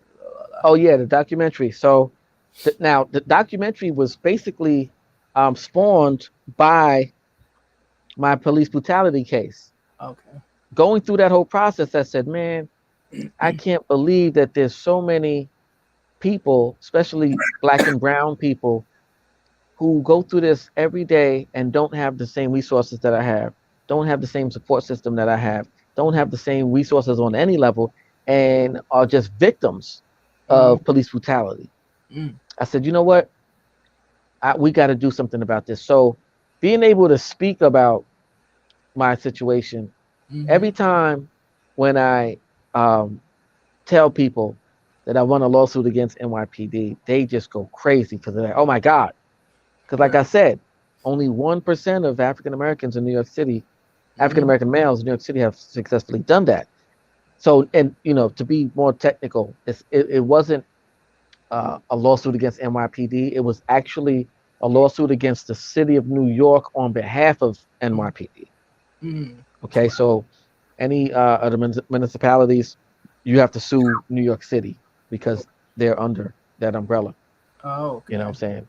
Wow. So that whole situation, as I'm going through the process, I started doing a lot of research and looking into cases and case law, case files, Mm. and I said, "Wow, we got to raise awareness about this." But I said, first thing I got to do is align myself with an existing organization that does this kind of work. Hmm. That's how I connected with the National Action Network. Okay, got it. You know what I'm saying? And well, see, even before that, Reverend Al Sharpton's daughter, Ashley, me and her had connected on through social media, and Okay. she was seeing how I was posting Black History facts every day, 365 days a year. That's right. You're a Nobody historian else was, as well, right? huh? Historian as well. You're a historian as well. Yeah, yeah, yeah. I'm also the vice president of the Harlem Historical Society too. Woo. Fence with But that. I know I do a lot. Some say I'm doing too much, but we can never do enough, especially Nope. with all the problems we have, Yes. in our communities. We're Yeah. never doing enough, even if we think we are. That's why it's like every uh the top of every mountain is the Hmm. bottom of a new mountain for me. Right. You know what I'm saying? So once Yes. I get to the top of one, okay, got another one, let's go. I'm always conquering new things and trying to do things better, bigger, faster, and more effectively so we can have a process, so we can Right. have a blueprint of how, because every time I do something, I'm strategically mapping how I did it in order to tell others how to do it too. Hmm. You know what I'm saying? And it's very effective. When you start to get into the motion of doing things Right. and getting and seeing progress. Mm. You know what I'm Wow. saying? So Yeah. the documentary, man, I it's can't. called Middleman, Yes. and we came up with the name Middleman. My director Rochelle White, she's amazing. Oh my God! Between her and me, we basically had everything it took to do a documentary. Wow. Just all internal resources. Mhm. I was right, right next to Reverend Al Sharpton, opening up his show every Saturday morning, um, the Saturday morning action rally broadcast with a civil rights highlight speech. So I was taking what I was already doing with Black History, and then uh, utilizing it in the form of a civil rights highlight speech. So it would be based around an incident or a story or situation that Hmm. reflected back on the civil rights movement, or even reflects on something now today. So Okay. that was the structure of the segment that I was on for Reverend Sharpton's show. A lot Mm. of people saw that show and saw me, and that's kind of got a little famous, you know what I'm saying? But it was a really good platform for me. And I Right. always thank Reverend Sharpton for giving me that opportunity. Hmm. For 5 years I did that, and it just really helped me out a lot to get more notoriety and based around what I was doing with Black History, Right. you Right. know. So right after that is when, dealing with the National Action Network on that level, Hmm. I was like sitting right next to Gwen Carr, like on the show. And Hmm. after that, we would talk, and we got really, we got to know each other a lot better. And I said, yo, listen, I'm thinking about doing a documentary. I would love to, speak to you about it. She's like, oh, let me know whatever you need. Um, Eric Garner's,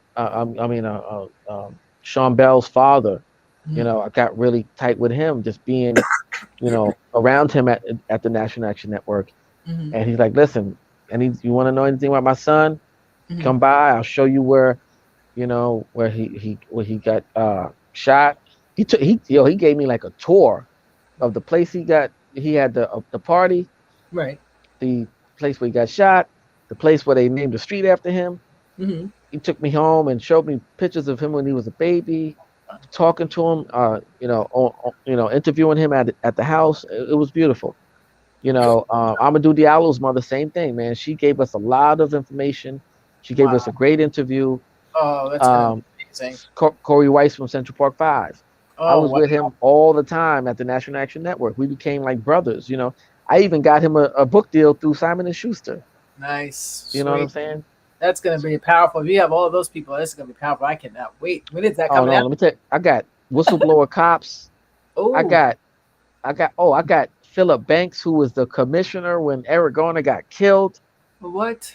I got a guy named Ernie Arnie Chris. I've heard that name. Arnie Chris was the deputy commissioner of trials. Oh, So whenever a police officer does something wrong, He doesn't stand in front of a judge. He Mm-hmm. stands in front of the deputy commissioner of trials, which is a judge for police officers Right. and police matters. Right. You see what I'm saying?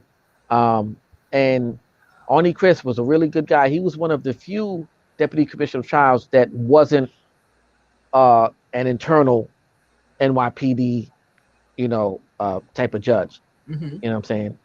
And he was very transparent, man. And he disciplined a lot of police officers accordingly because he wasn't part of that blue code. You know what I'm saying?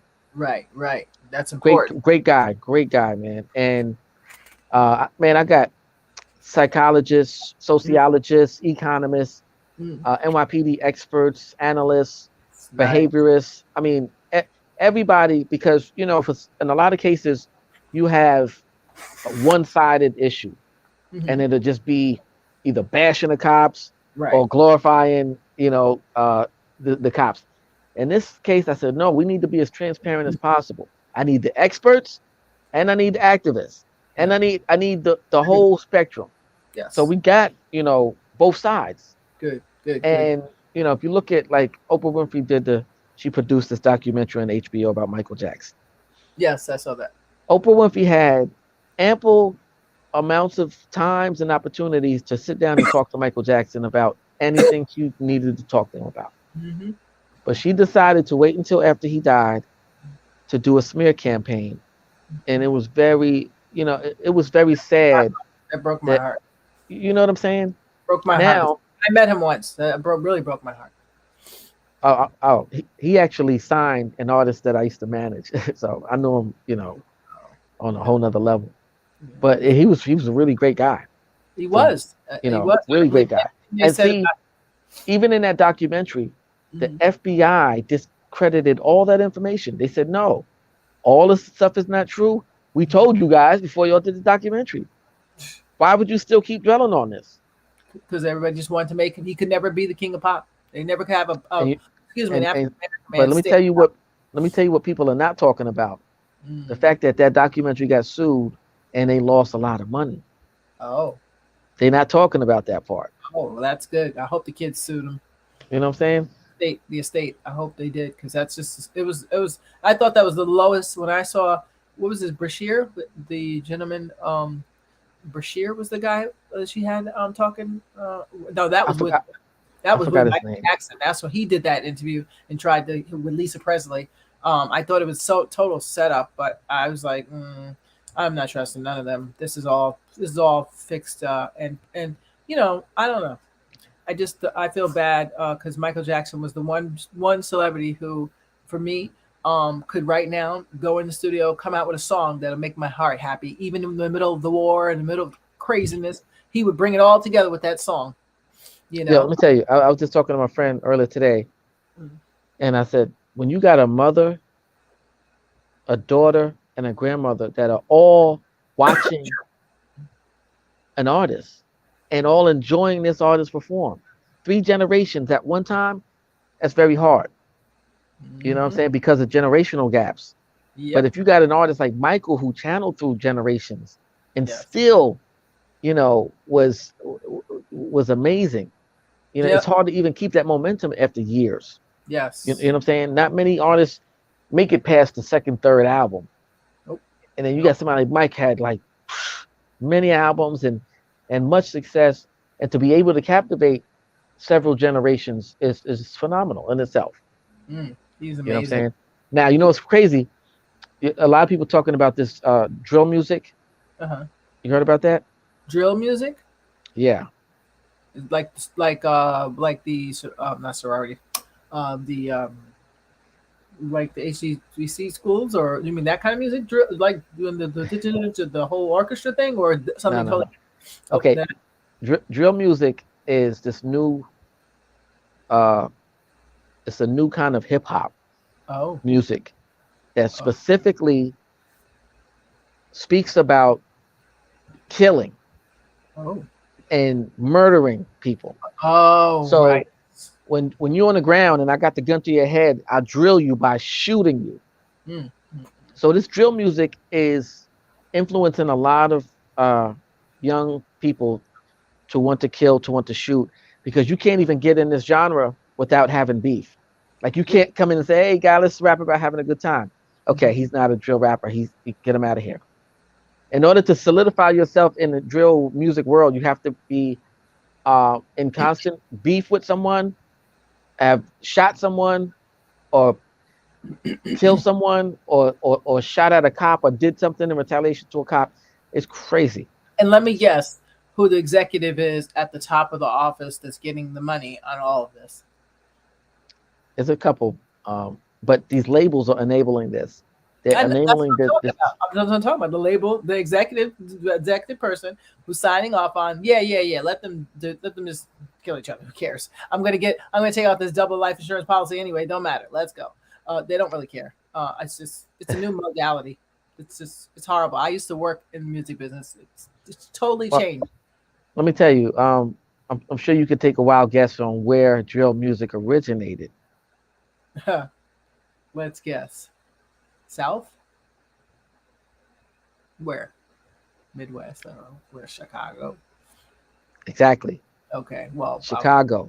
yeah. I mean, you could tell by the murder, the like, because for so long I said, okay, what's going on in Chicago with all these shootings and all this high crime, gun violence?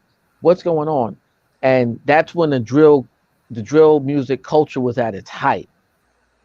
Let me tell you, the drill music culture, rappers, to see 25 is like it's old Huh. to these guys. Yeah. Okay, because like I said, in order to even be in this realm, you have to be retaliating, you have to have beef, and your ultimate goal is to drill a hole in somebody with a bullet. So basically, it's gang music, pretty much. Yeah, they're that's like the subculture. Yeah. You That's know what I'm all saying? it means. Yeah. So what happens is this: as I'm doing research on drill music and other kinds of music, I found out that Michael Jackson, Mm, Prince, Bob Marley, the mm, Beatles, mm. Elvis Presley, and yo, a couple of other like major Catalog. artists, Hmm. especially from back in the days, had the frequency of their music was tuned to a frequency of love. Mm.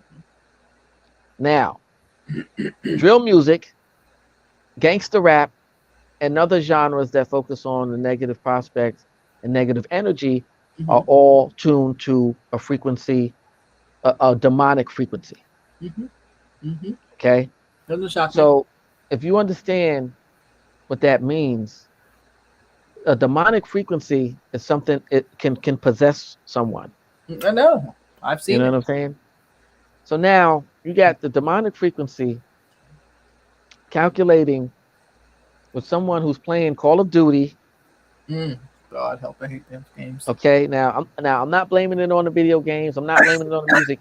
Right. What I'm saying is collectively these influences work Right. for certain reasons. Right. Okay, but if you have someone who's channeling all of these things Hmm. All those elements. Yeah. with the with and now with an ambition to fit in with other kids who are aligned with this kind of energy, Mm-hmm. guilty by association, Mm-hmm. guilty of influence that you might not even understand, Wow. in so many cases they end up either dead or in jail. You know what I'm Yeah. saying? And like I said, I'm not blaming it on anybody in particular, but see, one thing that the youth need is a direction. They Definitely. need to have a direction. They need to be focused on something and also occupied at the same time in positive form. Mm-hmm. Like if we got them focused on going to college, Right. focused on what they're going to major in, and we have them occupied in good ways like community center, outreach programs.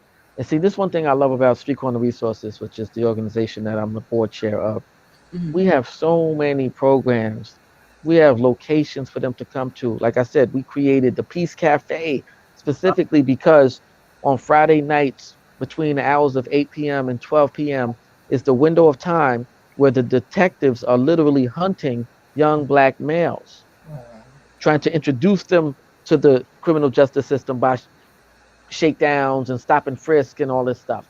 So what we said, you know what? We're going to create a place for them to come to a safe haven where they don't have to worry about. Because see, these guys are teenagers. They're not old enough to get into the club, and they don't want to be sitting around the house on a Friday night. Right. So Nobody guess does. what? So they're roaming the streets. Mm. Okay, guess what? They're moving targets because Yes, these under plainclothes detectives, they're the worst. I know. I've been. They are the oh yeah, of course, yeah. And you when I was know, 15, when I was 15, I saw some two ice. I saw horrible, I mean horrible incidents, and it traumatized me. And luckily, my stepfather was NYPD, so it didn't. I know there's good cops, and I know there's some people that are good somewhere, somehow. So I don't yeah, think yeah, all this way. So that's good for me. But trust me, I've seen some bad things happen for other yeah. people, and it's just a cop walked to me one day on 60th Street, wanted to search me. I said, "I'm a girl. What's up with What? that?" Yeah, he said, "Oh, let me see what's in your pockets." Not my pockets. You can see what's in his pockets, but you can't see what's in my pockets unless you have a Yeah, female. you had to call. You had to call a female officer. Yep. Well, he thank God he didn't get. He got forceful with him, but he didn't get forceful with me because he. What are you gonna say? You have no female officer here. There is no other officer around. You walk in the daylight, it's like, let me see what's in your pockets, right? I'm cursing at us, calling us the N word. Just really horrible. It was horrible. That was like in the 80s. It was horrible, horrible. But so I've seen stuff. But Yeah, I but could imagine, man. yeah, I appreciate what you do. I know it's I've had you so long on here, and I'm so sorry I held you so long, but I'm having such a No, good no, no. time. Listen, we Like, can keep going. it's like because this is stuff we don't get. We don't get to have assemblyman, president of another organization. All the things that we need, the elements we need to bring the community together. We don't usually get to sit and pick the brain of that person. So I appreciate you. Yeah, Um, yeah, yeah. Tell me about this will be the last thing I ask. Okay, tell me about the okay. So another documentary. I think you said you wanted to work on. Was it addiction? What was it? Where's it at?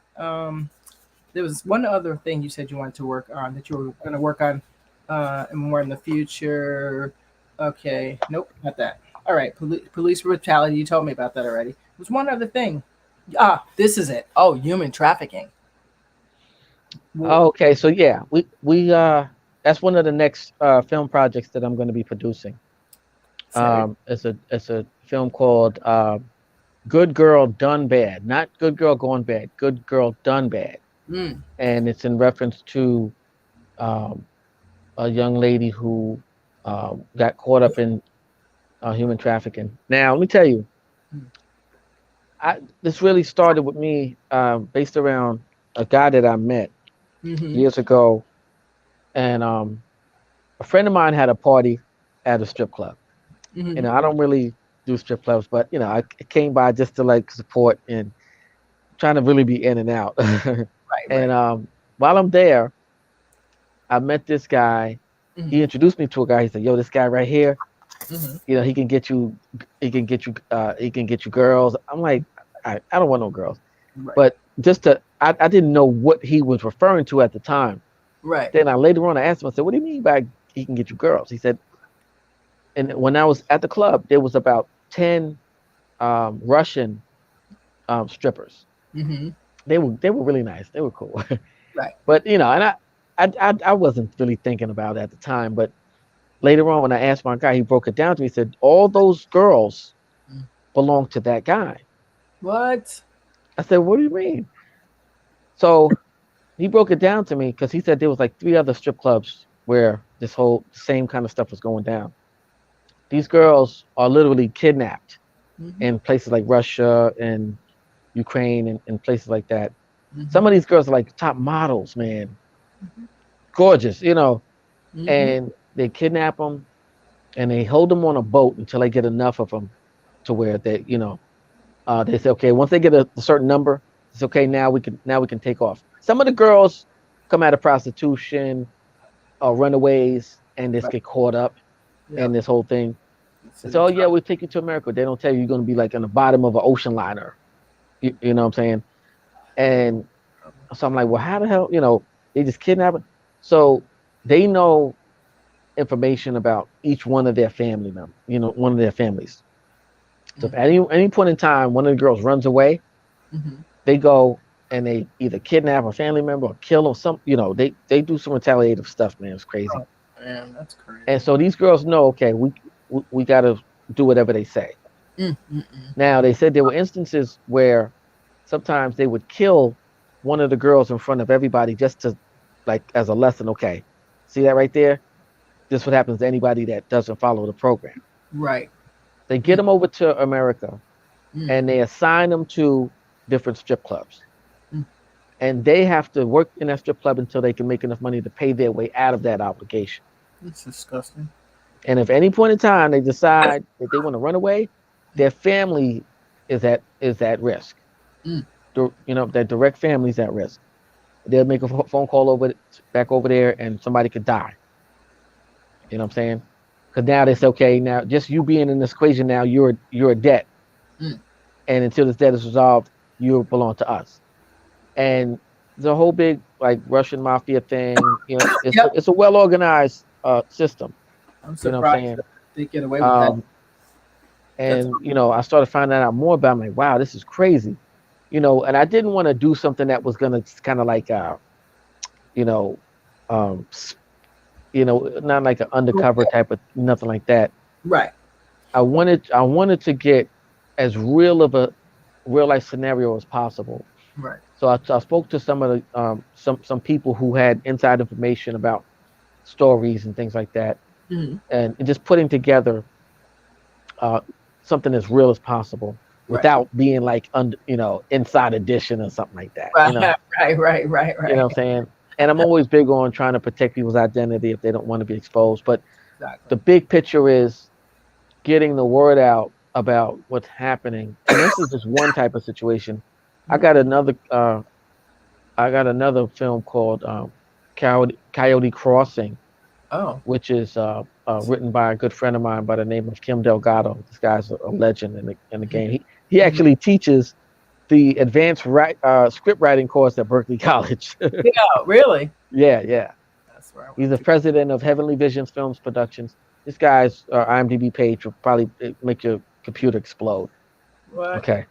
Yeah, yeah. And Wow. he wrote this piece called Coyote Crossing. It's a true story about these Mexicans crossing the border Mm-hmm. and how like the coyotes are the ones that you know take you across. Mm. Now they What? can either ask for money, they Mm-hmm. could ask for sexual favors, they Mm-hmm. could ask for anything they want to because you're willing to do whatever it takes to get to the other side. Yeah. I've And seen. even if you could even negotiate a money transaction with these guys, and they can get you halfway there and say, you know what, I think I want to have sex, Oh my and God. there's like Yeah. nothing you could do about that. No, I know. I know from someone You know what I'm personally. saying? And it's They could horrible. sit, they could, and they're interacting with the narcos and the drug cartels. That whole area is like, man, no man's land for real. Yeah, man. I know. Been You there, done know, that. Nope. so but really, even in the United States of America, Mhm. there's a lot. There's a human trafficking thing going on here that nobody wants to talk about. Hello, right down the street, there was someone over by one of the over by the well, the road we call it's like a private estate, but of course across from it there was this guy who had a girl living there unwillingly for a long Mhm. time, and nobody knew until something happened. I forgot if she came outside or something. I forgot what happened, but something happened and blew Wow. paper, and I was like, "Here? Are you kidding me?" So I was like, "Okay, how many more?" Because now I learned even the massage parlors got girls to do extra for the massage, and I was like, "Wait, what?" So now I Yeah. started looking at them different. Now it explains some of their behavior and that they don't speak any English because that's what they get them so that they stay doing what they need them to do. You know So, what? Speaking of massage parlors, uh-huh. the first documentary I produced was called the Carl Ritchie story. Mm. And the Carl Ritchie was a guy. He was a military veteran Hmm. who opened up a massage parlor in Hawaii. Okay, right. And this guy, he the massage parlor was doing really good. He ended up opening like two more. Mm. and he had a lot of beautiful Hawaiian girls working for him, and Mhm. they was, they tried to say he was a pimp, he Right. was, That's and the all kind of crazy. This guy had a, he was a businessman. He wasn't into all that stuff. wow. But they came down on him, man, and created a bogus case, and he ended up getting like life in prison Jesus Christ. behind this whole human trafficking, pimping. They even said he was doing involved with. He wasn't involved with none of that stuff. So he got railroaded. What That's happened was there was a big time attorney in Hawaii who actually was a classmate of Barack Obama and went to Harvard and all that. mm-hmm. And she heard about this case and she went in and found out that they railroaded him, and she ended up getting him out of there, beating the case, and he ended up winning a little settlement behind that. When What? I heard about this case, I said, man, you know, this is totally outside Mm. of the norm. It's a lot of people don't know about the racism in Hawaii when it Mm. comes to black men. And see, the same thing happens in like Hawaii, Germany, a lot of these places where blacks were in the military Uh-huh. and are places where there's a lot of white women, and so, but in Hawaii specifically, Mm. um, they just didn't like the fact that this black man had all these beautiful Hawaiian women working under him. Right. They said there's got to be something going on, Right. and they just literally trumped up charges and created a case that didn't even exist. And it's very unfortunate because, this man had lost everything during the process. You know, a lot of people, we have a bad habit of believing that people are bad just because a case was brought against somebody. Right. Right. Everybody's innocent till proven guilty.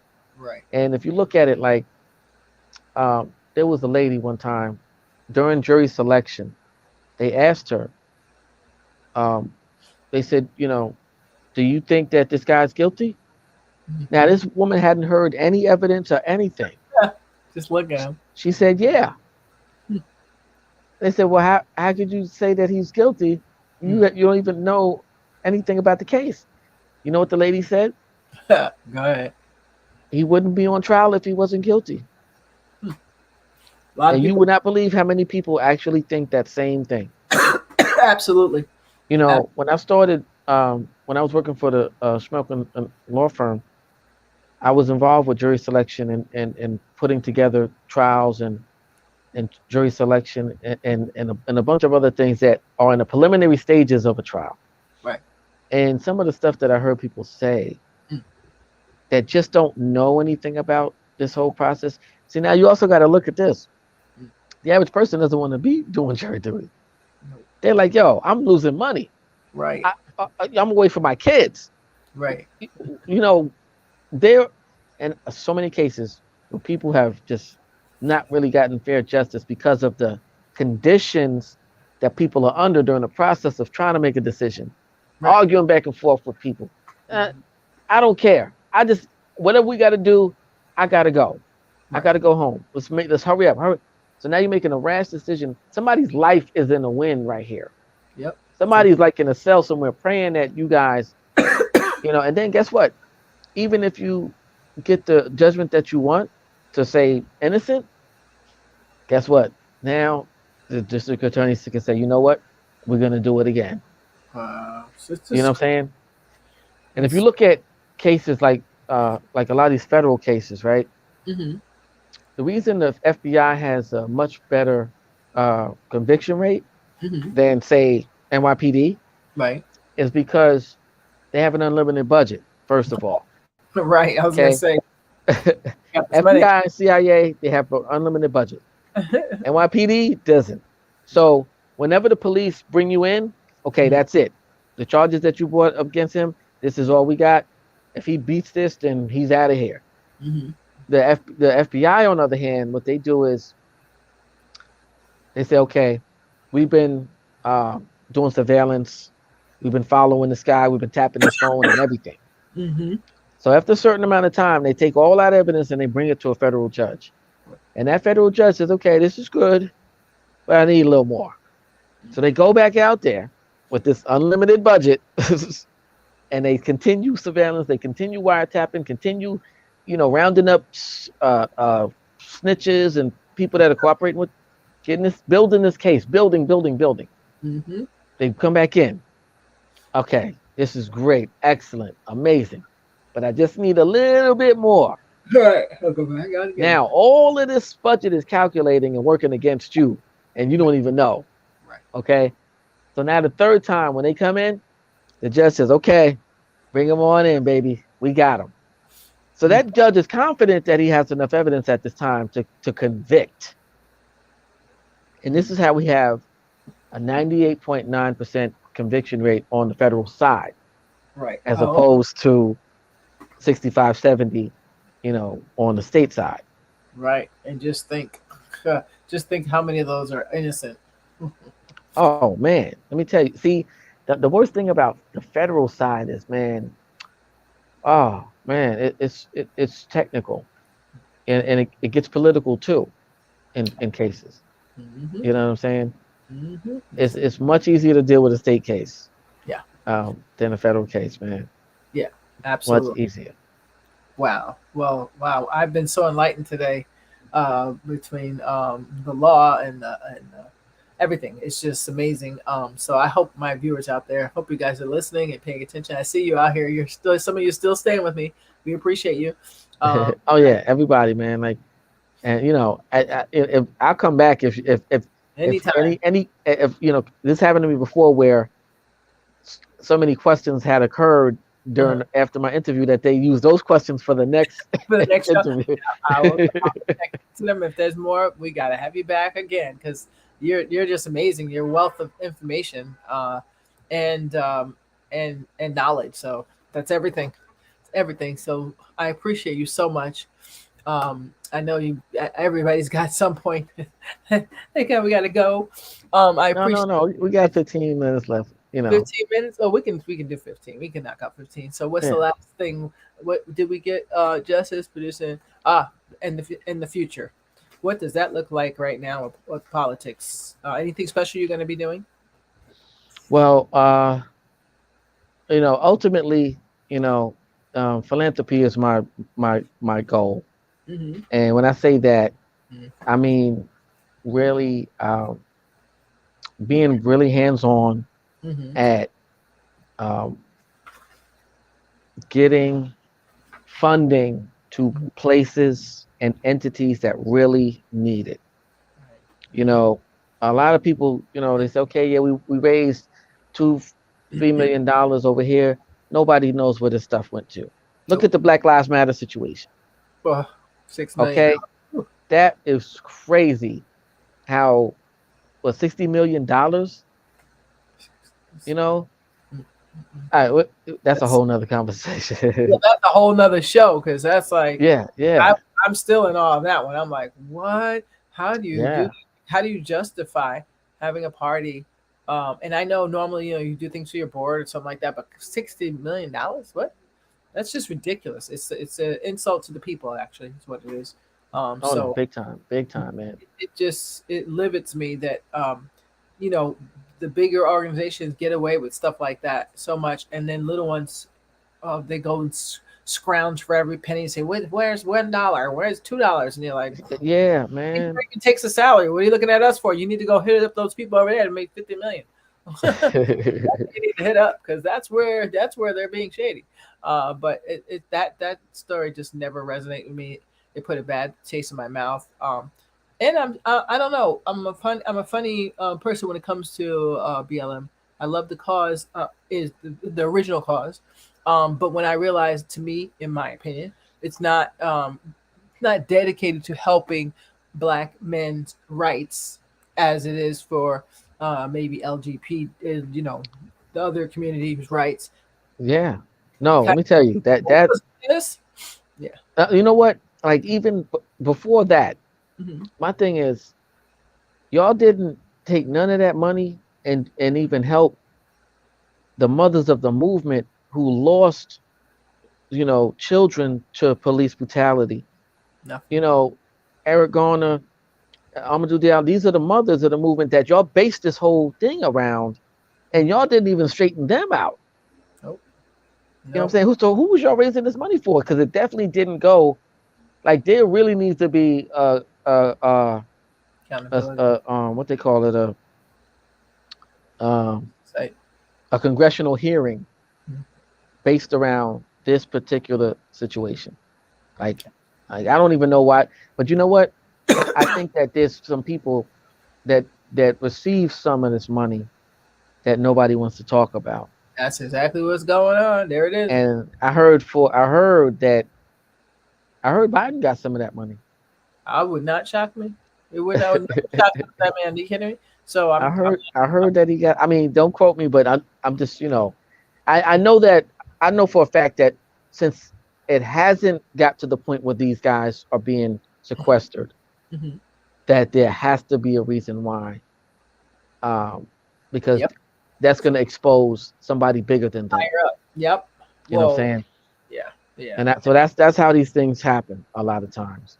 Yep. You know, I'm and glad. whenever you see something like, okay, I don't know how Mhm. nobody's getting in trouble here because they know. You ever heard of Jim Brown, Yes, I interviewed him once for the the SB Awards. The Jamaican Oh. drug dealer? Oh, I thought you meant Jim Jim Brown, the football player. Oh, that's my guy. Oh I love. wow. He's awesome. Well, guess what? 90s. That's where he got the name from.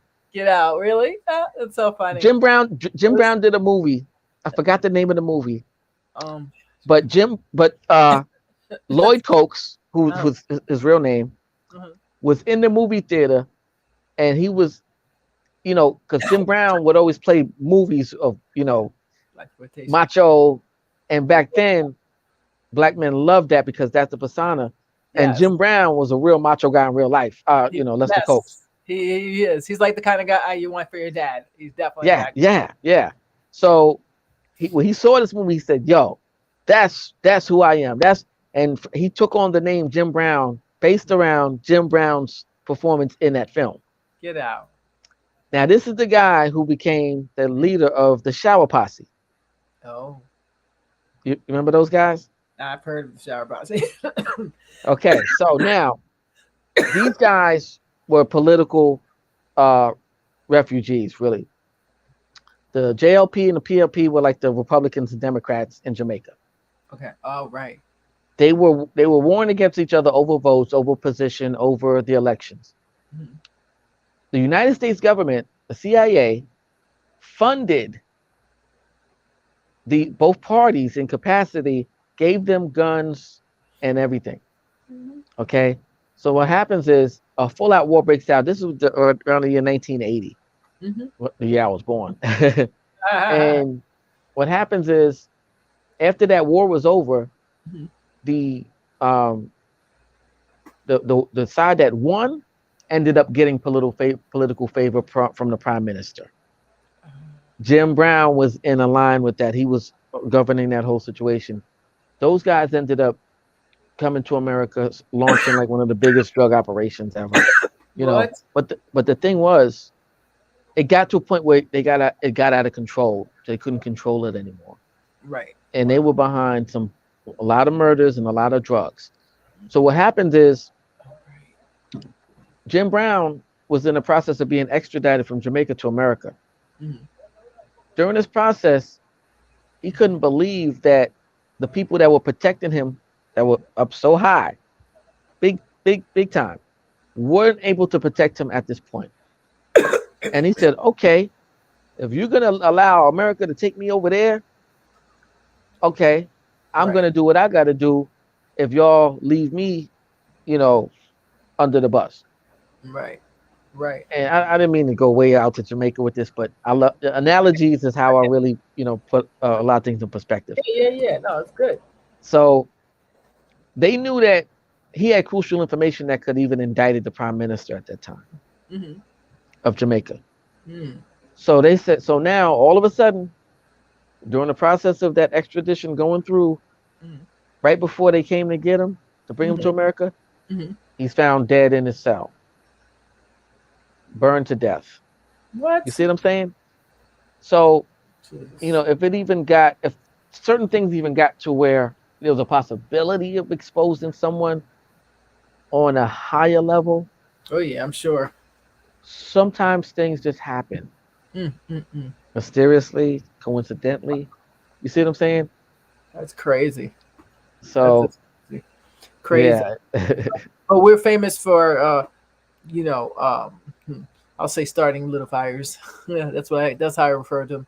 So helping out, just like we, leaving weapons every place and giving people weapons that don't deserve them, training people that then we go Oh there, man, let me kill tell them. you, We're a I, I mess, I do a whole thing about all that too. you know. So yeah, we'll have to talk one day for sure. It's just like what's going on around here. Something's weird, but it is what it is. I mean, hey, I heard even Hitler learned something from us. I'm just saying. That's what I heard. He learned everything he learned from us. So it doesn't shock me. Nothing shocks Yeah. me. And it's sad, but I guess we do like you do, and we do what we can do, with what we have, right? We Yes. Yes. be the Yes. change we want to see. So, any last words before you leave us? Yeah. Anything? Anybody can find me. Yes. Um. Let's say, So go ahead. social media. Wait. Oh, wait. Um. Okay. It's James C.B Gray. If you just type in that, you could even go. If you could even Google James C.B Gray, and everything will pop up. Um. All my social media profiles. My website is jamescbgray.com. Oh, Um. let me see. Let me tell you, that's another thing. I Mm-hmm. always tell people centralize your social media handles all across the board. People don't have time to be tracking you down. That's You know what true. I'm And saying? I realize that after the fact. You're right. You know what I'm saying? That's why, and I always encourage people before you create some crazy website name that's so long that nobody can remember it, Uh-huh. try to shorten it, try to just keep it down to whatever it is. Like if your name on Facebook is Chris the Barber, guess what? Instagram, Wiki, all of Twitter, it should always be the same. Okay. So you don't, and People can find. I've always been like that, kept it James C.B. Gray, everything. Thank you. I'm gonna take that advice. You're a wealth of And knowledge. let me tell you, when you start to when it registers on Google, Uh huh. the more they're the same, the more alignment it is, and the what's the name of that the Algorithm. Algorithms. algorithm picks it up even better. Okay. Okay. You know So what I'm that's saying? what's up. Awesome. That's all what's up. all across the board. James C. Everything is Uh, everything. okay. So that's awesome. Thank What you for what that. WhatsApp, all everything is James C.B. Gray, all centralized across the board. Okay. Thank you for that tip because that's something I think I need to check that out. Make sure I got that right because I have like host Tanya Cooper on the Uh, top of Tanya. yeah, I'm like the film that I'm producing right now. Uh huh. It's called The Hit Boys Redemption, Ooh. and all across the board, we got all these different profiles, all Hit Boys Redemption, all across the board. So it really locks it in. It cements it Right. in algorithms, and establishes it inside of your Google profile. Wow. Okay. Once you claim your Google profile, Right. you start to enter algorithms, without you even working it. You know what I'm Right. saying? Right. Okay. So thank you. So my Google platform is crazy right now I, because it's just so centralized. wow. I love it. You Thank you know. for that. That's the best tip I think I got all week, all month actually. That's the best. And free. So guys, if you heard that part, you got extra gold tonight. I appreciate you. Hey, hey, Rich. So I'm just gonna say hi to some of the people out here. Rich, Yvonne, Grandma. I saw you somewhere, and I think I saw Gina. Did I see Gina? I see some of you. Some of you I can't see. I don't know why, but it's okay. I appreciate you for taking the time to watch. And Richard, I see you hopped on. I know you had to get in here after work. No problem. Thank you for the introduction. I appreciate it. You always have beautiful people with beautiful spirits. I don't know how you do it, but you're just a wealth of walking spirit, good people. Everybody introduce me. that's Richard. Richard, April, Adamson. Yo, Yes, tell Richard, say what's up, man. That's my guy. Richard is an he said that. amazing Yep, he just said. dude, man. I mean, uh he's like a brother. You know, Yes. it's funny. He was really tight with my sister too, man. And my Oh, sister was going through some stuff, and he was there for her, man, praying for her and everything. oh You wow. know, like Wow. Richard, me and him go back. He knows my grandmother, like he knows my whole family. You Wow. know, like that's like a real brother, man.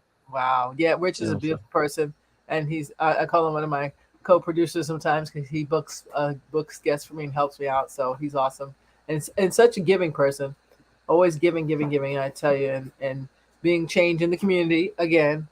Everybody loves talking to him. He's great, great at counseling and great at being an elder.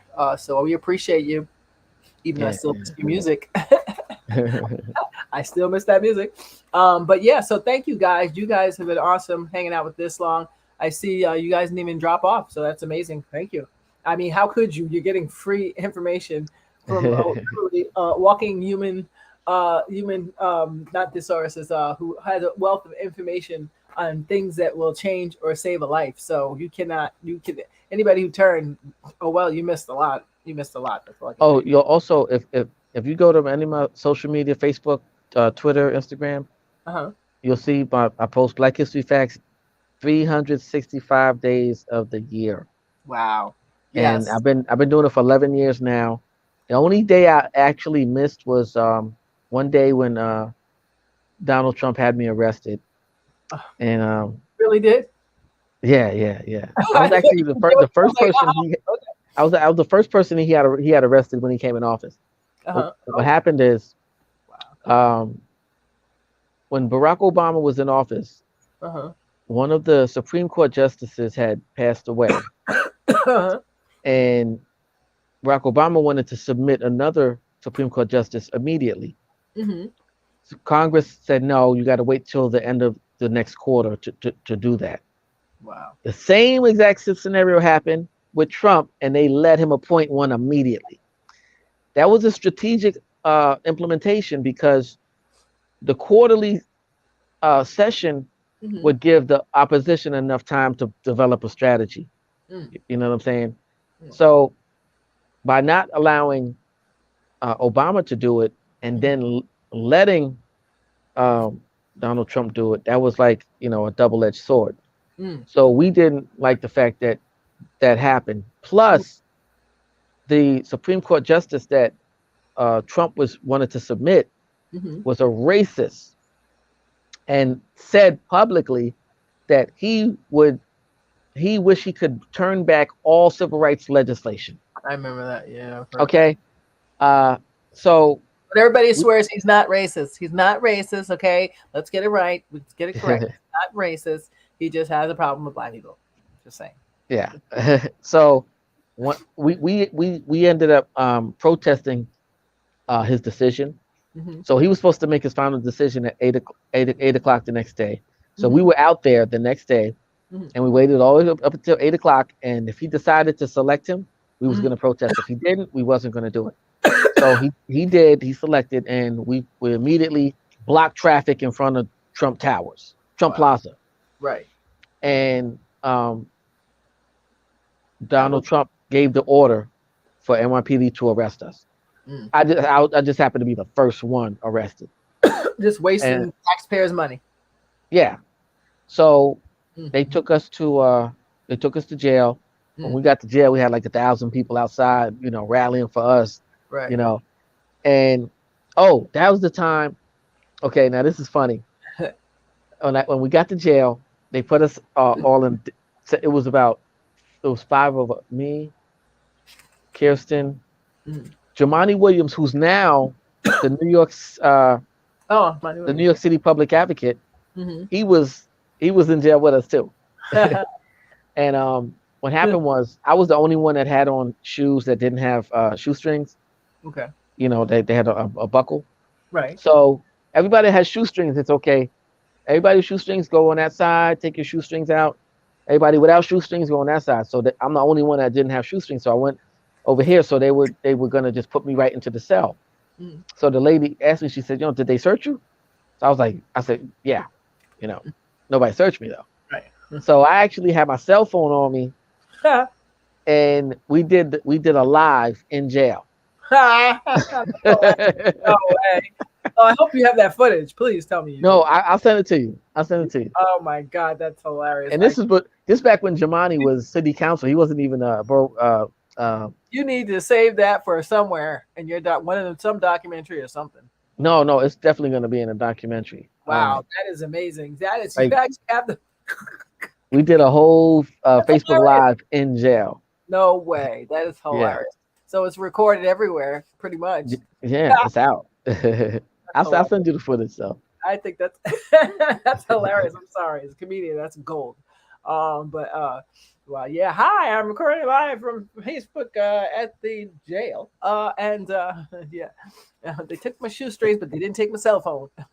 It's like, Yo, like yo, I had cigars in my pocket and everything, but I wasn't crazy enough to do that, But I was just amazed that they asked me. I mean, they probably thought I was going to be honest. I'm like, yo, I got an opportunity to do a live right now. We're gonna do this. spoken like a true producer. But anyway, Exactly. forgot that that's your instinct. So you couldn't help yourself. It's like I'm a reporter, so I'm always going to ask questions, Oh even if man. someone doesn't like it. It's just that's the first thing I'm gonna do. That's hilarious. I'm sorry. I can't wait to see that. But again, thank you so much. You guys out there, I want you to do me a favor, like, subscribe, and share. And a big thank you to all our old and our new subscribers, woo, woo, woo, all over UK, Germany, Sweden. Thank you so much. I see you. And I know I got some family over there too in Germany.